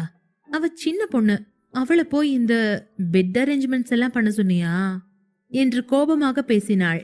விகாஷ் ஸ்ருதி கன்னங்களை மெலிதாக கிள்ளிக்கொண்டே, ஏய் என்ன மாங்கா மடைய நினைச்சியா? அவ ரோஸ் பெட்டல்ஸ் பிச்சு கொடுத்து ஹெல்ப் பண்ணா. அவ போனப்புறம் இந்த பெட் அரேஞ்ச்மெண்ட்ஸ் எல்லாம் என்னோடதுதான் என்றான். ஸ்ருதி விகாஷை காதலோடு பார்த்தாள். விகாஷ் அவளை தன்னருகே இழுத்து படுக்க வைத்தான். இருவரும் வானத்து நட்சத்திரங்களை வேடிக்கை பார்த்தனர். அவர்களது காதலை போலவே நிலா கொஞ்சம் கொஞ்சமாக வளர ஆரம்பித்திருந்தது. என் அம்மா ஞாபகம் வரும்போதெல்லாம் நான் இங்கதான் தூங்குவேன் ஸ்ருதி. அம்மா கூட தூங்குற மாதிரியே இருக்கும். இப்ப நானும் நீயும் அம்மாவும் ஒன்னா இருக்கிற மாதிரி இருக்கு. அம்மா என்னையும் உன்னையும் பார்த்துட்டு இருப்பாங்க என்றான். ஸ்ருதி எதுவும் பேசாமல் விகாஷ் கைகளை கோர்த்து கொண்டு வானத்தை பார்க்க ஆரம்பித்தாள். மின்மினி வீட்டில் இரவு மீண்டும் வீட்டிற்கு வந்த ஆரியன் நேராக தன் அறைக்கு சென்று படுக்கையில் படுத்துக் கொண்டான். இன்றைய நாள் அவனுக்கு சாதகமாக அமையவில்லை. அவனுக்கு தெரிந்தவை இன்னும் தெரியாமல் இருந்தவை, இவை எல்லாம் அவனுடைய மன அமைதியை குலைத்துவிட்டன. யோசிக்க யோசிக்க ஆரியனால் மூச்சுவிட முடியவில்லை. அவன் மனதில் 1000 கேள்விகள் அலைமோதிக் கொண்டிருந்தன. மின்மினி குளியல் அறையில் இருந்து வெளியே வந்தாள். ஆரியன் உடையை கூட மாற்றாமல் படுக்கையில் படுத்திருப்பதை பார்த்து அவன் அருகில் வந்தாள். மின்மினி ஆரியன் காலணிகளை கழற்ற நினைத்தாள். ஆனால் ஆரியன் அவள் தொட்டதும் எழுந்து அமர்ந்தான். ஆரியனை பார்த்த மின்மினிக்கு அவன் முகத்தில் இருந்த சோர்வு தெளிவாக தெரிந்தது. ஆரியன் தன் ஒரு கையை நீட்டி, "இங்கு வா" என்றான். அவள் தன்னிடம் வந்ததும் ஆரியன் அவளின் இடுப்பை பிடித்து இழுத்து அவளை அழைத்து சென்று கட்டிலில் படுத்துக் கொண்டான். ஆரியன் திடீரென இப்படி நடந்து கொள்ளவும் மின்மினிக்கு அதிர்ச்சியாயிருந்தது. அவனுக்கு கீழே அவள் இருந்தாள். "ஆரியன், என்ன இது? இப்படி ட்ரெஸ் மாத்தாம ஷூஸ் கழட்டாம என்ன பண்றீங்க? பெட்ஷீட் அழுக்காயிடும்" என்றாள். மின்மினியின் கத்தலை கேட்ட ஆரியன் கோபமாக, "ஷட் அப் மின்மினி" என்றான். அதே நேரம் ஆரியன் மின்மினியின் மார்பில் முகத்தை வைத்து அவளை தன் கைகளில் எடுத்துக்கொண்டான். அவன் குரலை கேட்ட மின்மினி முற்றிலும் மௌனமானாள். மின்மினியின் மௌனத்தால் ஆரியன் முகத்தை உயர்த்தி மின்மினியை பார்க்க அவள் மிகவும் அப்பாவி முகத்துடன் அவனையே பார்த்து கொண்டிருந்தாள். அவளை பார்த்த ஆரியன் தன் கோட்டை கழற்றி விட்டு சட்டையை கழற்றி குனிந்து தன் இரு காலணிகளையும் ஒவ்வொன்றாக கழற்றினான். எழுந்து நின்று மின்மினியை பார்த்து, "இப்ப ஓகேவா? All good. Are you happy?" என்று கேட்டான். அதன் பின்னர் மின்மினி சிரித்துக் கொண்டே, "ரொம்ப ஹாப்பி" என்றாள். அவள் சிரிப்பதை பார்த்து ஆரியன் புன்னகைக்க ஆரம்பித்தான். நல்ல வேளை, கடவுள் அவன் வாழ்வில் மின்மினியை கொண்டு வந்தார். இல்லாவிட்டால் அவன் வாழ்வில் புன்னகை என்பதே இல்லாமல் போயிருக்கும். மின்மினி அவளுடைய புன்னகையால் ஆரியனின் வாழ்வை வெளிச்சமாக்கிக் கொண்டிருந்தாள். ஆரியன் மின்மினியின் உதடுகளை நெருங்கிக் கொண்டிருந்த போது மின்மினி அவனின் தோளை பிடித்துக்கொண்டு, "டின்னர் சாப்பிட்டீங்களா?" என்று கேட்டாள். இந்த மாதிரி நேரத்தில் இப்படியான கேள்விகளை ஆரியன் அறவே வெறுத்தான். மின்மினியின் வார்த்தைகள் அவனுக்கு பிடிக்கவில்லை. இருந்தாலும் கோபத்தை கட்டுப்படுத்திக் கொண்டு, "நான் சித்து வீட்ல இருந்துதான் வரேன். அங்கே டின்னர் சாப்பிட்டேன். சப்பாத்தி, சென்னா மசாலா. நான் 4 சப்பாத்தி சாப்பிட்டேன். இந்த டீட்டெயில்ஸ் போதுமா, இல்ல வேற ஏதாவது வேணுமா?" என்று கேட்டான். மின்மினி ஆரியனின் படபடப்பான பதிலை கேட்டு, "இந்த டீட்டெயிலிங் போதும் ஆரியன். நீங்க சாப்பிட்டீங்க. எனக்கு அதான் சந்தோஷம்" என்றாள். மின்மினியின் கண்ணத்தை வருடிய ஆரியன், பட் சாப்பிட்டுட்டு ஸ்வீட் சைடி சாப்பிடலையே" என்றான். அதை கேட்ட மின்மினி ஆரியனை கண்ணிமைக்காமல் பார்க்க ஆரம்பித்தாள். அவனுடைய வார்த்தைகளின் அர்த்தம் அவளுக்கு நன்றாகவே புரிந்தது. அவள் எதுவும் சொல்லும் முன் ஆரியன் தன் கடின உதடுகளை மின்மினியின் மென்மையான உதடுகளில் பதித்தான். தன்னுடைய வலிகளை மறக்க மின்மினியின் இதழ்கள்தான் வழி என்பதை ஆரியன் உணர்ந்தே இருந்தான்.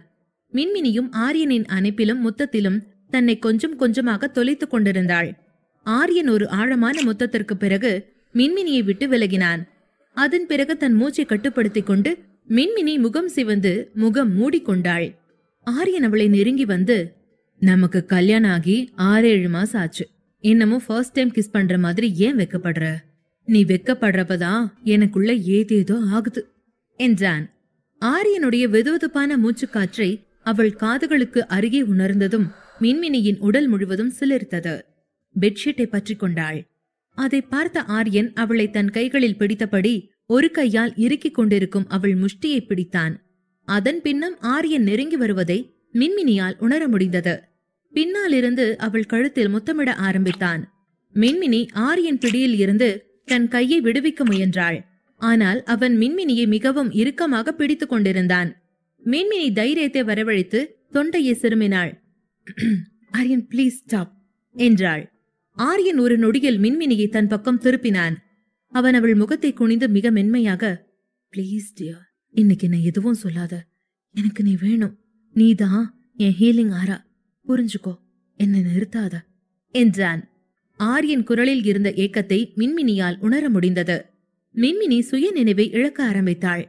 எதுவும் பேசாமல் ஆரியனை அனுமதிக்க ஆரியன் அவள் முகம் முழுவதும் தன் காதல் முத்திரையை பதித்து சற்று கீழே வந்தான். அவன் உதடுகள் அவள் கழுத்தில் மிகவும் அன்பாக முத்தமிட்டுக் கொண்டிருந்தன. அவன் கைகள் மின்மினியின் நைட்டியின் முடிச்சை அவிழ்ப்பதில் ஈடுபட்டிருந்தன.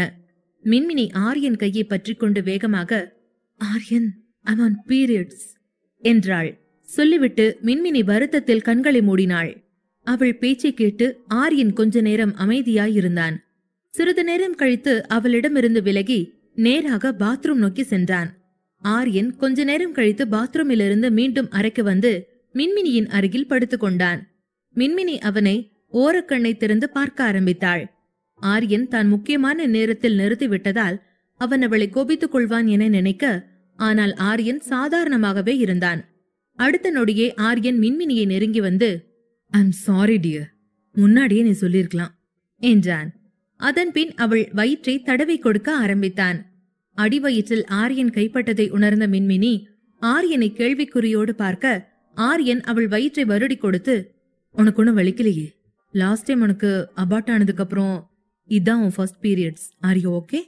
ஹீட்டிங் பேட் கொண்டு வரவா என்று கேட்டான். மின்மினி வேண்டாம் என்று தலையசைத்தாள். அந்த நேரத்திலும் ஆரியன் தன் அருகில் இருந்ததை உணர்ந்த மின்மினியின் கன்னங்கள் வெட்கத்தில் சிவந்தன. ஆரியன் இன்னும் அவள் வயிற்றை மசாஜ் செய்து கொண்டிருந்தான். மின்மினிக்கு உடல் முழுவதும் இருக்கும் செல்கள் எல்லாம் பூக்க ஆரம்பித்தன. பேரன்பில் இருவரும் ஒருவரை ஒருவர் தொலைத்துக் கொண்டிருக்க, அப்போது பார்த்து யாரோ ஒருவர் முட்டாள்தனமாக அவர்களின் அறையின் கதவை திறந்தனர். சத்தம் கேட்டு ஆரியன் வேகமாக மின்மினியை விட்டு திரும்பினான். ஒருவேளை நான் தான் உள்ள வரப்ப கதவு போட்ட மறந்துட்டேன் போல என்று அவன் தனக்குத்தானே சொல்லிக் கொண்டான். கதவை திறந்து உள்ளே வந்தது யாரென பார்த்து அதிர்ந்தான். அங்கே ஷாலினி புயலென உள்ளே வந்து கொண்டிருந்தாள். ஆரியன் படுக்கையில் இருந்து வேகமாக எழுந்தான். ஷாலினி கோபமாக ஆரியனை பார்த்து, உனக்கு எவ்வளவு தைரியம் ஆரி, என் அப்பா எதுக்கு அப்படி செஞ்ச என்று கத்தினாள். ஷாலினி மேற்கொண்டு எதுவும் சொல்லும் முன் ஆரியனுடைய கர்ஜனை அவள் காதுகளை எட்டியது. மெதுவா பேசு ஷாலினி, ஷட் தி ஹெல் அப். முதல்ல உனக்கு எவ்வளவு தைரியம் இருந்தா நீ நானும் என் ஒய்ஃபும் இருக்கிற ரூமுக்கு வருவ, அதுவும் கொஞ்சம் கூட மேனர்ஸ் இல்லாம திறந்துட்டு வர்ற? கதவை தட்டுற பழக்கமே இல்லையா உனக்கு? முதல்ல இங்கிருந்து வெளியே போ என்று ஆரியன் கத்தினான். ஆரியனை திட்டி அவமானப்படுத்த வேண்டும் என்று உள்ளே வந்த ஷாலினி அவன் கத்தியதும் பயந்து போய் உடனடியாக அங்கிருந்து வெளியேறினாள். அவள் போனதும் ஆரியன் கதவை நோக்கி நகர்ந்து கதவை பூட்டிவிட்டு விளக்கை அணைத்தான். அதன்பின் அவன் நார்மலாக மாறினான். மின்மினியின் அருகில் படுத்து அவளை தன் கைகளில் எடுத்துக்கொண்டு தூங்கு என்றான். ஆனால் மின்மினி இப்போது எங்கே தூங்கப் போகிறாள்? அவள் மனம் மீண்டும் கவலையில் துடிக்க ஆரம்பித்தது. அவள் வேகமாக, இந்த ஷாலினி என்ன சொல்ற ஆரியன், எனக்கு புரியல என்று கேட்டாள். அவள் சொல்வதை கேட்ட ஆரியன் அவளது தலைமுடியை வருடி, அவ அப்பா முகமூடிய நான் கிழிச்சு இந்த உலகத்துக்கு அவர் யாருன்னு காட்டிட்டேன்னு என் மேல கோவப்படுறா என்றான். குழம்பிய மின்மினி, நீங்க சொல்றது எனக்கு புரியலங்க என்றாள். ஆரியன் மின்மினியின் கையில் முத்தமிட்டு, மின்மினி, உண்மைய சொல்லணும்னா எனக்கே தெரியாத விஷயம் இங்க எவ்வளவோ நடந்திருக்கு. நிறைய மிஸ்ட்ரிஸ் இங்க இருக்கிற ஒவ்வொரு தூணுக்கு பின்னாலேயும் ஒளிஞ்சிருக்கு. அந்த புதிரெல்லாம் கண்டுபிடிச்சாதான் உன்கிட்ட என்னால எல்லாத்தையும் சொல்ற அளவுக்கு தெளிவு எனக்குமே கிடைக்கும். அது வரைக்கும் கொஞ்சம் வெயிட் பண்ணு என்றான். அதன்பின் ஆரியன் தொடர்ந்து பேசினான். இப்போதைக்கு ஷாலினியும் சரி அவளோட அப்பாவும் சரி 2 பேருமே நல்லவங்க இல்ல. அவங்க செஞ்ச வினைக்கு பதில் வினை அனுபவிச்சாகிய வேண்டிய இடத்துல இருக்காங்க. இத மட்டும் நீ புரிஞ்சுக்க என்றான். மின்மினி ஆரியனை கொஞ்ச நேரம் பார்த்துவிட்டு அவன் கன்னத்தில் கை வைத்து, என்ன வேணா பண்ணுங்க, யாரையோ தண்டிக்கிறேன்னு சொல்லி உங்க உடம்ப கெடுத்துக்காதீங்க ஆரியன் என்றாள். அதன்பின் மின்மினி ஆரியனை அணைத்து நெற்றியில் முத்தமிட்டு, நானும் பாக்குறேன், நீங்க ஒழுங்கா தூங்கி பல நாள் ஆயிடுச்சு என்றாள். ஆரியன் மின்மினியின் பேச்சை கேட்டு அவள் மார்பில் தலை வைத்து அவளை தன் கைகளில் கட்டிக்கொண்டு, ஐ நோ மின்மினி, உன்னை கூட என்னால சரியா பாத்துக்க முடியல என்றான். ஆரியன் மின்மினியின் மார்பில் உதடுகளை மறைத்து கொண்டு, எனக்கு தூங்கணும்னு தான் ஆசை மின்மினி, ஆனா தூங்க முடியல. பிளீஸ் நீ எனக்கு அதுக்கு ஹெல்ப் பண்றியா? உன்னாலதான் என்ன தூங்க வைக்க முடியும் என்றான். ஆரியன் சொன்னதை கேட்ட மின்மினி அவன் முகத்தை தன் மார்பில் மறைத்து பின் ஆரியன் முதுகை ஆறுதலாக நீவி கொடுக்க ஆரம்பித்தாள். ஆனால் ஆரியன் இன்னும் தூங்காமல் இருந்தான். ஆரியனுக்கு தனது தாய் மற்றும் தந்தைக்கு நடந்தது விபத்து என்று ஆச்சி ஐயா பொய் சொன்னது ஏன் என்று தெரியவில்லை. அதற்கான பதிலை ஆச்சி ஐயாவிடம் கேட்டு வாங்க அவன் விரும்பினான். ஆச்சி ஐயா ஆரியனிடம் சொன்ன விஷயத்திற்கும் சித்தார்த்தவனிடம் சொன்ன விஷயத்திற்கும் நிறைய வித்தியாசங்கள் இருந்தன. ஆனால் இரவு வெகுநேரம் ஆகிவிட்டதால் அந்நேரத்திற்கு ஆச்சியிடம் சென்று கேள்வி கேட்பது தவறு என்பதால் அவன் அங்கே போகவில்லை. ஆனால் அதே நேரம் அதை தெரிந்து கொள்ளாமல் அவன் மனமும் அமைதியாயில்லை. ஆரியன் இன்னமும் தூங்கவில்லை என்பதை மின்மினி உணர்ந்திருந்தாள். அவன் மனம் எங்கோ அலைப்பாய்ந்து கொண்டிருப்பதையும் அவள் உணர்ந்தாள். அவன் மனதை அங்கிருந்து திசை திருப்ப மின்மினி சற்றும் யோசிக்காமல் ஆரியன் முகத்தை தூக்கி தன் அருகில் இழுத்து அவன் உதடுகளை பதித்து முத்தமிட ஆரம்பித்தாள். ஆரியனின் கைகளும் மின்மினியின் முகத்தில் வர மின்மினி அவள் தலைமுடியை வருடிக்கொண்டே முத்தமிட்டபடி இருந்தாள். அதுவரைக்கும் எதையெதையோ யோசித்துக் கொண்டிருந்த ஆரியனின் மனம் மின்மினியின் முத்தத்தால் திசை மாறியது. எல்லாவற்றையும் மறந்து அவள் முத்தத்தோடு தன்னை கரைத்துக் கொண்டிருந்தான் ஆரியன். சிறிது நேரம் கழித்து இருவரும் பிரிந்தனர். ஆரியன் மீண்டும் மின்மினியை அணைத்து அவள் கழுத்தில் அவன் முகத்தை மறைத்தாள். மின்மினி அவன் தலைமுடியில் விரல்களை நுழைத்து போதிவிட ஆரம்பித்தாள். சிறிது நேரத்தில் மின்மினி ஆரியன் கனத்த மூச்சு விடுவதை உணர ஆரம்பித்தாள். ஒரு வழியாக அவன் தூங்கிவிட்டான். மின்மினி தனது துருவி அறியும் கண்களால் அவனது முகத்தை பார்க்க முயற்சிக்க, ஆனால் இருட்டாகவே இருக்க அவள் தோல்வியுற்றாள். பின்னர் ஆரியனை அவள் கைகளில் இறுக்கமாக அணைத்துக் கொண்டு கண்களை மூடினாள். மறுபுறம் மொட்டை மாடியில் மடக்கும் கட்டில் போடப்பட்டிருக்க விகாஷ் கைகளில் ஸ்ருதி படுத்திருந்தாள். குளிர்காற்று வீசியதால் விகாஷ் ஸ்ருதிக்கு குளிராமல் இருக்க போர்வையால் நன்றாக மூடி வைத்திருந்தான். ஸ்ருதி தன் தலையை விகாஷுடைய இதயத்திற்கு மிக அருகில் வைத்திருந்தாள். விகாஷின் இதய துடிப்பை அவள் அமைதியாக கேட்டுக்கொண்டிருந்தாள். கொஞ்ச நேரம் கழித்து விகாஷ் முகத்தை பார்க்க விரும்பி ஸ்ருதி மெதுவாக தன் முகத்தை உயர்த்தினாள்.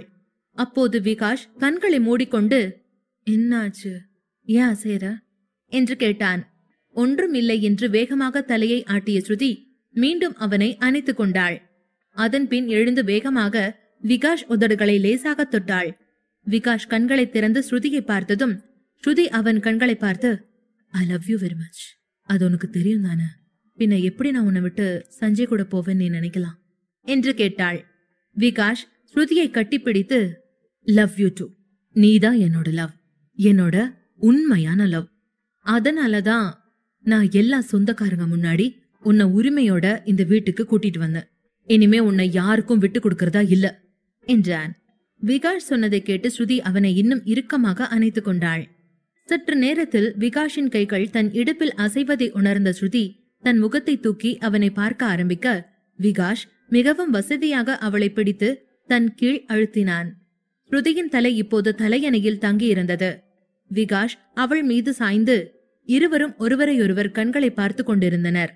விகாஷ் ஸ்ருதி முகத்தில் குனிந்து பின் தன் கன்னத்தால் ஸ்ருதியின் கன்னத்தை லேசாக வருடினான். ஸ்ருதி வேகமாக விகாஷின் தோளை பிடித்து அழுத்தி, பிளீஸ் நோ விகாஷ் என்றாள். விகாஷ் ஒரு கணம் அவளை பார்த்தான். ஆனால் மீண்டும் ஒருமுறை குனிந்து ஸ்ருதி காதை உதடுகளால் பிடித்து அழுத்த ஆரம்பித்தான்.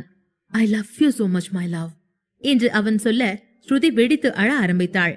விகாஷிற்கு அவள் நெகிழ்வில் அழுகிறாள் என்பது புரிந்ததால் அவன் அவளை மீண்டும் முத்தமிட ஆரம்பித்தான். எஸ், அப்படிதான் ஸ்ருதி. உன் கண்ல இருந்து கண்ணீர் வந்தா இனிமே அது சந்தோஷத்தால மட்டும்தான் வரணும் என்ற விகாஷ் உதடுகள் அவனது வார்த்தைகளை சொல்லிக்கொண்டே அவள் கழுத்தில் படர்ந்தது.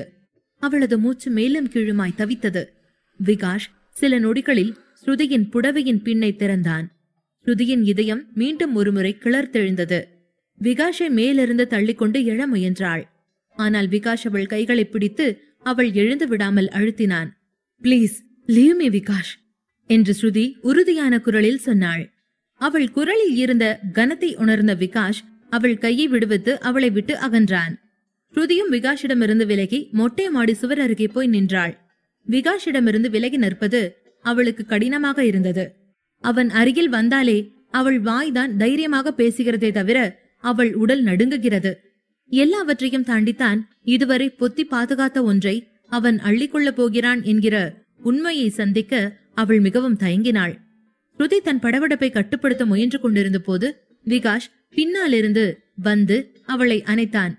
ஸ்ருதி மீண்டும் பயந்தாள். இந்த கூத்தில் அவள் சேலை அவள் மார்பில் இருந்து கீழே இறங்கியது. ஸ்ருதி புடவையை ஒரு கையால் பிடிக்க போக விகாஷ் அவளை நிறுத்தி அப்படியே திருப்பி அணைத்தான். விகாஷ் ஸ்ருதியை தன் கைகளில் மொத்தமாக போர்த்தி கொண்டு, இனிமே உன் புடவைக்கு பதிலா நான் இருப்பேன்.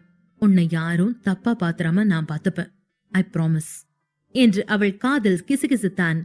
அதன் பின் விகாஷ் தன் மார்பில் கிடந்த ஸ்ருதியின் தலைமுடியின் பின்னலை அவிழ்த்து அவள் தலையில் முத்தமிட்டான். விகாஷ் ஸ்ருதியை மென்மையாக ஏந்திக் கொண்டு படுக்கைக்கு கொண்டு வந்தான். ஸ்ருதி அவன் டி-ஷர்ட்டை இறுக பிடித்துக் கொண்டு, எனக்கு பயமா இருக்கு விகாஷ், வேணா என்றாள். விகாஷ் ஸ்ருதியை மென்மையாக ஏந்திக் கொண்டு படுக்கைக்கு கொண்டு வந்தான். ஸ்ருதி அவன் டி-ஷர்ட்டை இறுக பிடித்துக் கொண்டு, எனக்கு பயமா இருக்கு விகாஷ், வேணா என்றாள். விகாஷ் அவளை பார்த்து புன்னகைத்தபடி, எனக்கு மட்டும் என்ன தைரியமாவா இருக்கு என்றான். விகாஷ் சொல்லும் சங்கேத பாஷையை புரிந்து கொண்டு வெட்கப்பட ஸ்ருதிக்கு கொஞ்சம் நேரம் பிடித்தது. விகாஷ் ஸ்ருதியின் கையை பிடித்து தன்னுடைய மார்பில் வைத்தபடி ஆகாயத்தை பார்த்தான். அதன் பின் அவள் பக்கம் திரும்பி, நீ சரின்னு சொல்லாம நானா எதுவும் பண்ண மாட்டேன் ஸ்ருதி. ஆனா உன் பக்கத்துல வர்றதுக்கு மட்டும் நீ நோ சொல்லாத. ஏன்னா உன்னை பார்த்தப்புறம் உன் பக்கத்திலேயே இருக்கத்தான் நான் ஆசைப்படுவேன் என்றான் விகாஷ். ஸ்ருதியின் கைகளை வருடி கொடுத்தபடி, உன்னை விட்டு விலகி போக என்னால முடியாது ஸ்ருதி என்றான் விகாஷ். விகாஷ் சொல்லிவிட்டு தன்னுடைய கண்களை மூடி தூங்க ஆரம்பித்தான். ஆனால் அவனால் தூங்க முடியவில்லை. ஆனால் அதே நேரம் விகாஷ் அவனுடைய கன்னத்தில் ஒரு மென்மையான ஸ்பரிசத்தை உணர்ந்தான். ஸ்ருதி அவளுடைய இதழ்களை அவன் கன்னத்தில் ஒற்றி எடுத்திருந்தாள். விகாஷின் கன்னங்களில் மாறி மாறி முத்தமிட்ட ஸ்ருதி, உன்னை தொடக்கூடாதுன்னு நான் சொன்னனா என்று கேட்டாள். விகாஷ் முதலில் ஸ்ருதி சொன்னதை சரியாக புரிந்து கொள்ளவில்லை. அதன் பின் அவளை மேலும் தன்னோடு நெருக்கமாக்கினான். பின்ன நீதான் பயமா இருக்கு வேணான்னு சொன்ன, எங்கிட்ட இருந்து தள்ளி தள்ளி போன என்றான். ஸ்ருதி பதில் எதுவும் சொல்லாமல் விகாஷின் மார்பில் தன் முகத்தை மறைத்தாள். விகாஷ் தன் அருகில் வரும்போது அவள் உடலில் உண்டாகும் மின்சாரத்தால் ஊருக்கே வெளிச்சம் கொடுத்து விட முடியும். இதையெல்லாம் அவனிடம் சொன்னால் அவன் எப்படியும் தன்னை கிராக்கு என்பான் என்பதால் ஸ்ருதி பேசாமல் இருந்தாள். விகாஷ் கேட்டு முடித்து வெகு நேரம் ஆன பின்னும் ஸ்ருதியிடமிருந்து பதில் வரவில்லை. விகாஷ் அவளை அணைத்துக் கொண்டபடி திரும்பி படுத்தான். ஸ்ருதி கண்களை மூடிக்கொண்டாள். விகாஷ் சிரித்து கொண்டே, என்னோட காதலுக்கு நீ பதில் சொல்லியே ஆகணும் ஸ்ருதி என்றான். அதன் பின் ஸ்ருதி மென்மையாய் கண்களை திறக்க இருவரும் ஒருவரை ஒருவர் பார்த்து கொண்டனர்.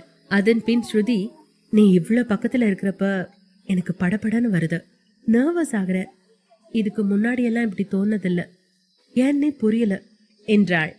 சொல்லிவிட்டு முகம் சிவந்து விகாஷின் கண்களை சந்திக்க முடியாமல் கண்களை தாழ்த்தி கொண்டாள்.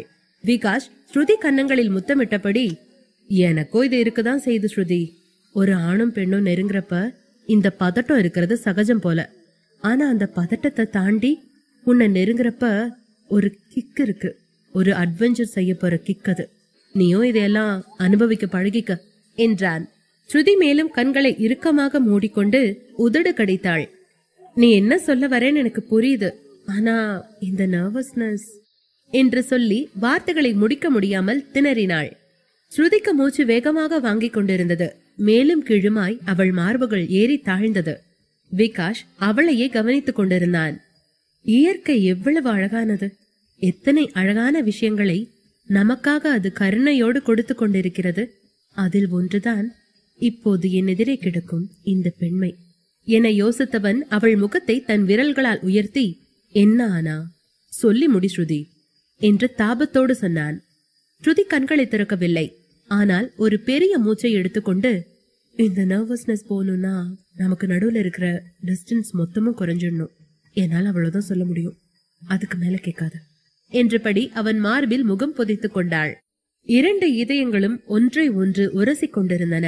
விகாஷும் அவன் சுவாசத்தில் வெப்பம் ஏறுவதை உணர ஆரம்பித்தான். அடுத்த கணம் குனிந்து அவளை தன்னுடைய மார்பில் இருந்து வெளியே எடுத்து இரண்டு கன்னங்களிலும் மாறி மாறி முத்தமிட ஆரம்பித்தான். ஸ்ருதியின் பெண்மை அவன் காதல் தீயில் உருகி கரைந்தது. அவள் கழுத்தருகே வருகையில், ஷல்லை என்று அவளிடம் அனுமதி கேட்டான். அவள் என்று மட்டும் பதில் சொன்னாள். மெதுவாய் அவளுடைய இதழ்களுக்கு வந்தவனை மேலும் முன்னேற விடாமல் ஸ்ருதி அவள் கைகளை வைத்து அவன் உதடுகளை மூடி தடுத்தாள். விகாஷ் சிரித்துக் கொண்டே அவள் உள்ளங்கைகளை தன்னுடைய உதடுகளால் பற்றி கொண்டான். என்கிட்ட உன் குறும்புத்தனத்தை காட்ட நினைச்சா நீ மாட்டிப்ப ஸ்ருதி என்றான். ஸ்ருதி மீண்டும் அவனிடமிருந்து விலகி ஓட பார்க்க விகாஷ் அவளை இறுக்கமாக பிடித்து கொண்டபடி, உன்னை நான் விடுறதா இல்ல என்றான். விகாஷ், நீ ரொம்ப பண்ற, போது விடு என்று முனங்கினாள் ஸ்ருதி. விகாஷ் அவளை விடவில்லை. யானையை தடவி பார்க்கும் சிறு குழந்தையின் கைகள் போல விகாஷின் கைகள் ஸ்ருதியின் மேனி எங்கும் விளையாடியது. அவள் அதை தாங்க முடியாமல் திணறுகையில் அவளுடைய இதழோடு இதழ் பதித்தான் விகாஷ். விகாஷின் இதழ்களுக்குள் தன்னை ஒப்பு கொடுத்த பின் ஸ்ருதி அடம் பிடிக்கும் குழந்தை ஐஸ்கிரீம் சாப்பிடுவது போல அமைதியானாள். இருவருக்கும் அது முதல் முத்தம் அல்ல என்றாலும் அது மிகவும் உணர்வு ரீதியான பந்தத்தை அவர்களுக்குள் உருவாக்கியது. எனக்கு நீ உனக்கு நான் என்கிற ஒன்றிணைதலுக்குள் அவர்கள் இருவரும் ஒன்றானார்கள். ஸ்ருதி மெல்ல மெல்ல தன்னுடைய ஆளுமைக்குள் அடங்குவதை புரிந்து கொண்ட விகாஷ் மேலும் முன்னேறினான். ஸ்ருதி பெட்ஷீட்டை இருக்க பற்றிக் கொள்ள ஆகாயம் அதற்கு மேல் பார்க்க மாட்டேன் என்று மேகங்களை யாசித்தது. மேகங்கள் எல்லாம் அவசர அவசரமாக ஒன்று கூடின. அவர்கள் மீது மழை தூறல் விழ ஆரம்பித்தது. விகாஷ் புன்னகைத்தான். ஸ்ருதியும் புன்னகைத்தாள். பெரும் இயற்கையின் ஆசிர்வாதத்தோடு அவர்கள் முதல் முறை எல்லை மீறினார்கள். ஸ்ருதியின் அழுகை சத்தங்களை யாரும் கேட்டுவிடக் கூடாதென மழை துளிகள் வேகமாக சத்தமிட்டு கீழே இறங்கியது. விகாஷ் தன்னைத்தானே ஸ்ருதியிடம் தொலைத்துக் கொண்டிருந்தான். டெரஸ் முழுக்க இருள் படர்ந்திருந்தது. மேகங்கள் மழை பொழிந்து தீர்த்திருந்தன. மரங்கள் எல்லாம் மேகங்களின் காதல் முத்தங்களை தாங்க முடியாமல் தலை தாழ்த்தி ஒவ்வொரு இலையிலும் மழை முத்தங்களை வாங்கி இளைப்பாரிக் கொண்டிருந்தன. நீர்த்துளிகள் பூமியெங்கும் சிதறி கிடந்தது. விகாஷ் மெல்ல தளர்வானான். ஸ்ருதியும் கலைந்து கிடந்தாள். இருவரும் ஒருவரை ஒருவர் இறுக பற்றியபடி மழையில் நனைந்தனர். இருவரும் களைத்து போய் ஒருவரை ஒருவர் அணைத்துக் கொண்டு படுத்திருந்தனர். விகாஷிற்கு இப்போது தூக்கம் வர ஸ்ருதி வானத்தை பார்த்து கொண்டிருந்தாள். இன்றுதான் முதல் முறையாக அவள் தன்னுடைய பெண்மையை விகாஷிடம் ஒப்படைத்திருந்தாள். இதனை பற்றி அவளுக்கு எந்த பயமும் இல்லை. ஏனெனில் தன்னை அபரிமிதமாக நேசிக்க, பராமரிக்க, பார்த்து கொள்ள ஒருவன் இருக்கிறான். அவன் நம்மோடு வாழ்நாள் முழுவதும் வரப்போகிறான் என்று அவள் நிம்மதியடைந்தாள். விகாஷ் எதுவும் பேசாமல் கண்களை மூடி உறங்க ஆரம்பித்திருந்தான். ஸ்ருதி மெதுவாய், நீ தூங்கிட்டியா என்று கேட்க அவன் என்று மட்டும் முனங்கியபடி அவளை மேலும் அணைத்துக் கொண்டான். ஸ்ருதி கண்களை மூடினாள். அதிகாலை 3 மணிக்கு விகாஷ் அலாரம் வைத்திருந்தான். அது அலற ஆரம்பித்ததும் விகாஷ் பதட்டமாக எழுந்தான். அவன் அழகான மனைவி அவன் அருகே தூங்கிக் கொண்டிருந்தாள். அவளை எழுப்ப மனமில்லாமல் தன்னை முழுவதுமாய் அவனிடம் ஒப்படைத்த அவனுடைய மனைவியின் அழகை மென்மையாய் ரசித்தான். அவனுக்கு அவளை எழுப்ப மனமில்லை என்றாலும் வேறு வழியில்லாமல் அவளை எழுப்பினான். ஸ்ருதி, ஏந்திரி, ட்ரெஸ் எல்லாம் சரி பண்ணிக்க. நாம நம்ம ரூமுக்கு போயிடலாம். வேற யாராவது வந்துட்டா நல்லா இருக்காது என்றான். ஸ்ருதி அவன் குரலை கேட்டாலும் அசையவில்லை. அவளால் அசையக்கூட முடியாதவாறு அவள் உடலில் கணம் ஏறி இருந்தது. சிரமப்பட்டு கண் விழித்தாள். விகாஷ், இப்பத்தானே தூங்க ஆரம்பிச்சோம், எதுக்கு எழுப்புற என்று கேட்டாள். விகாஷ் அவளை புன்னகையோடு பார்த்தபடி, மணி 3 ஆச்சு. 6 மணிக்கு வெளிச்சம் வர ஆரம்பிக்கும். நாம இப்ப இங்கிருந்து போலேனா நேத்து நைட்டு நமக்குள்ள என்ன நடந்துச்சுன்னு ஊருக்கே தெரிஞ்சிரும் என்றான். ஸ்ருதி வாரி சுருட்டி கொண்டு எழுந்தாள். அவளுடைய புடவை அலங்கோலமாய் கிடந்தது. சரி செய்து கொண்டே, கொஞ்சமாவது ஹெல்ப் பண்றியா நீ தானே இதெல்லாம் கலைச்ச என்று விகாஷை பார்த்து கோபித்துக் கொண்டபடி புடவையை சரியாக கட்டிக்கொண்டாள். வானில் மேகங்கள் விலகி நட்சத்திரங்கள் அவர்களை பார்த்து நமட்டு சிரிப்புடன் கண்களை சிமிட்டின. ஸ்ருதி ஆடைகளை சரி செய்து கொண்டு அமர, முதல் நாள் இரவு அவர்களுக்குள் நடந்தவையெல்லாம் நினைவுக்கு வந்தது. விகாஷ் அவளையே ஏக்கமாக பார்த்து கொண்டிருந்தான். ஸ்ருதி மீண்டும் வெட்கத்தோடு தலை குனிந்தபடி, சும்மா அப்படி பார்க்காத விகாஷ், என்னால் அதை தாங்க முடியல என்றாள். விகாஷ் சிரித்தான். அவளை நெருங்கி அணைத்து கொண்டே, யாரோ நேத்திக்கு நமக்குள்ள டிஸ்டன்ஸ் குறைஞ்சிட்டா பதட்டம் போயிடும், வெட்கம் போயிடும் சொன்னாங்க. ஆனா இன்னமும் வைக்கப்படுறாங்களே, அது ஏன் என்று கேட்டான். ஸ்ருதியின் கால்கள் பூமியில் நிற்க முடியாமல் தள்ளாடியது. அதன் பின் சுதாரித்து கொண்டு, தள்ளு, நம்ம பெட்டை நீட் பண்ற என்றாள். விகாஷ் பொறுமையோடு அவள் உச்சியில் முத்தமிட்டு, நான் பாத்துக்கிறேன், நீ ரூமுக்கு போ என்றான். ஸ்ருதி அவனை ஆச்சரியத்துடன் பார்க்க, நடந்த எல்லாத்துலயும் 50% எனக்கும் பொறுப்பு இருக்கு, நான் பாத்துக்கிறேன், நீ போ என்றான். ஸ்ருதி புன்னகைத்துக் கொண்டே அங்கிருந்து அவர்களுடைய அறைக்கு போனாள்.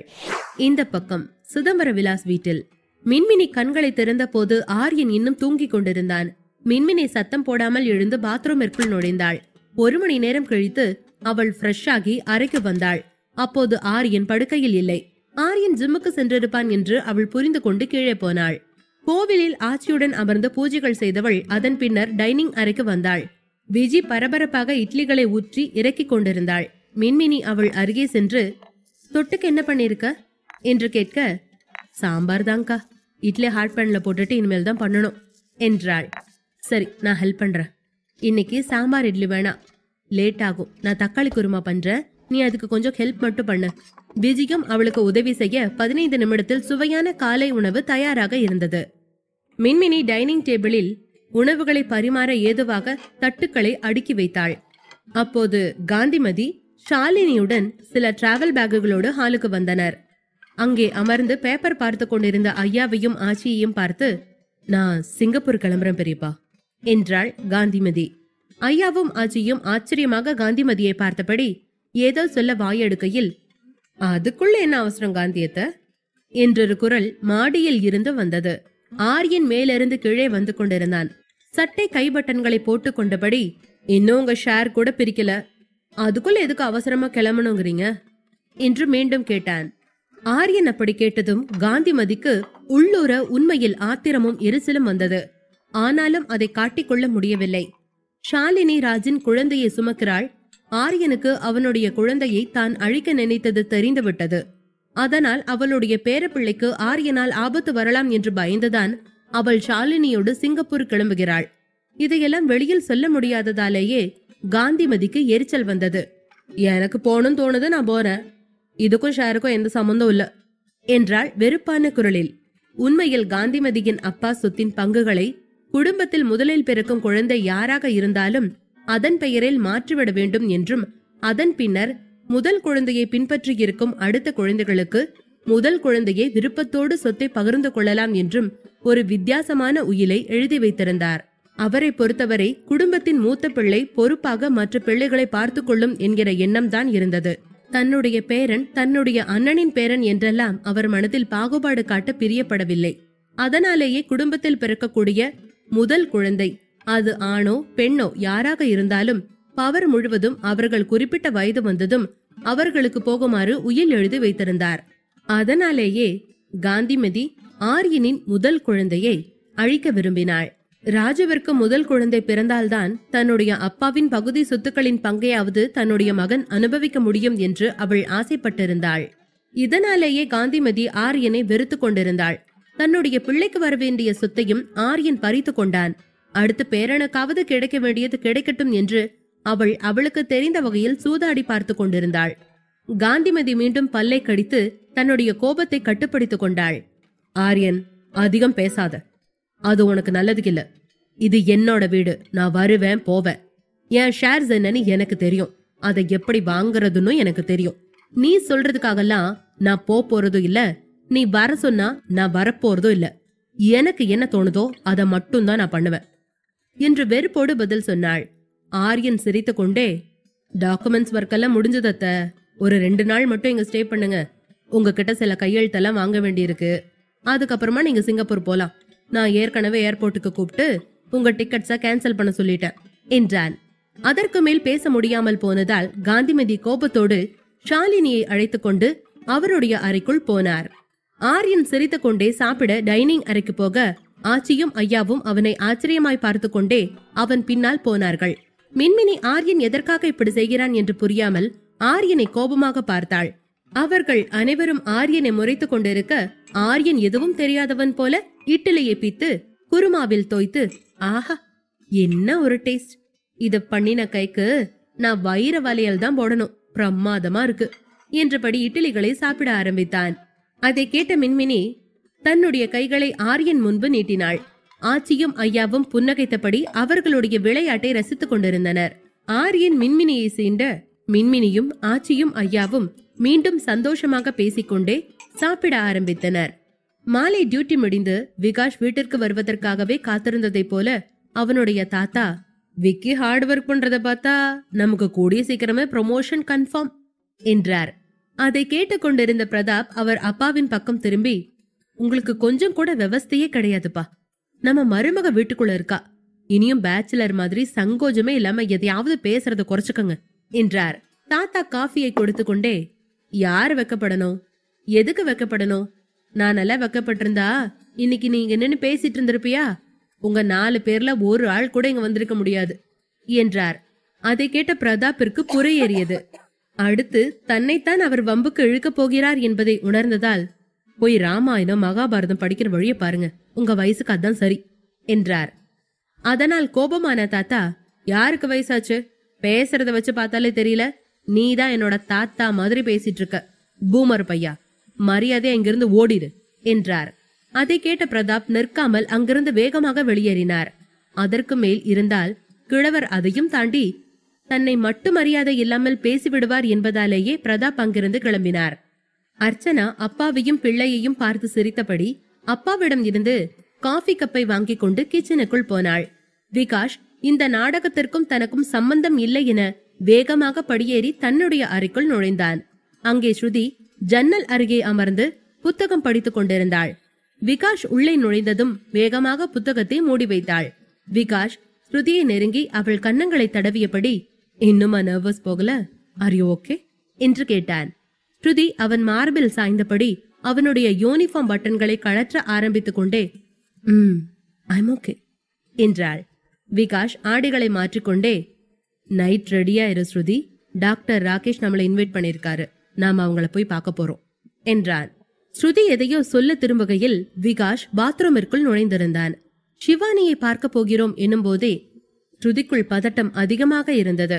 அவள் இன்னமும் விகாஷ் மீது காதலோடு இருந்தாள். விகாஷின் வற்புறுத்தல் பேரிலேயே அவள் ராகேஷை மணந்து கொண்டாள் என்பதால் ஸ்ருதி அதை பற்றி கவலையோடு இருந்தாள்.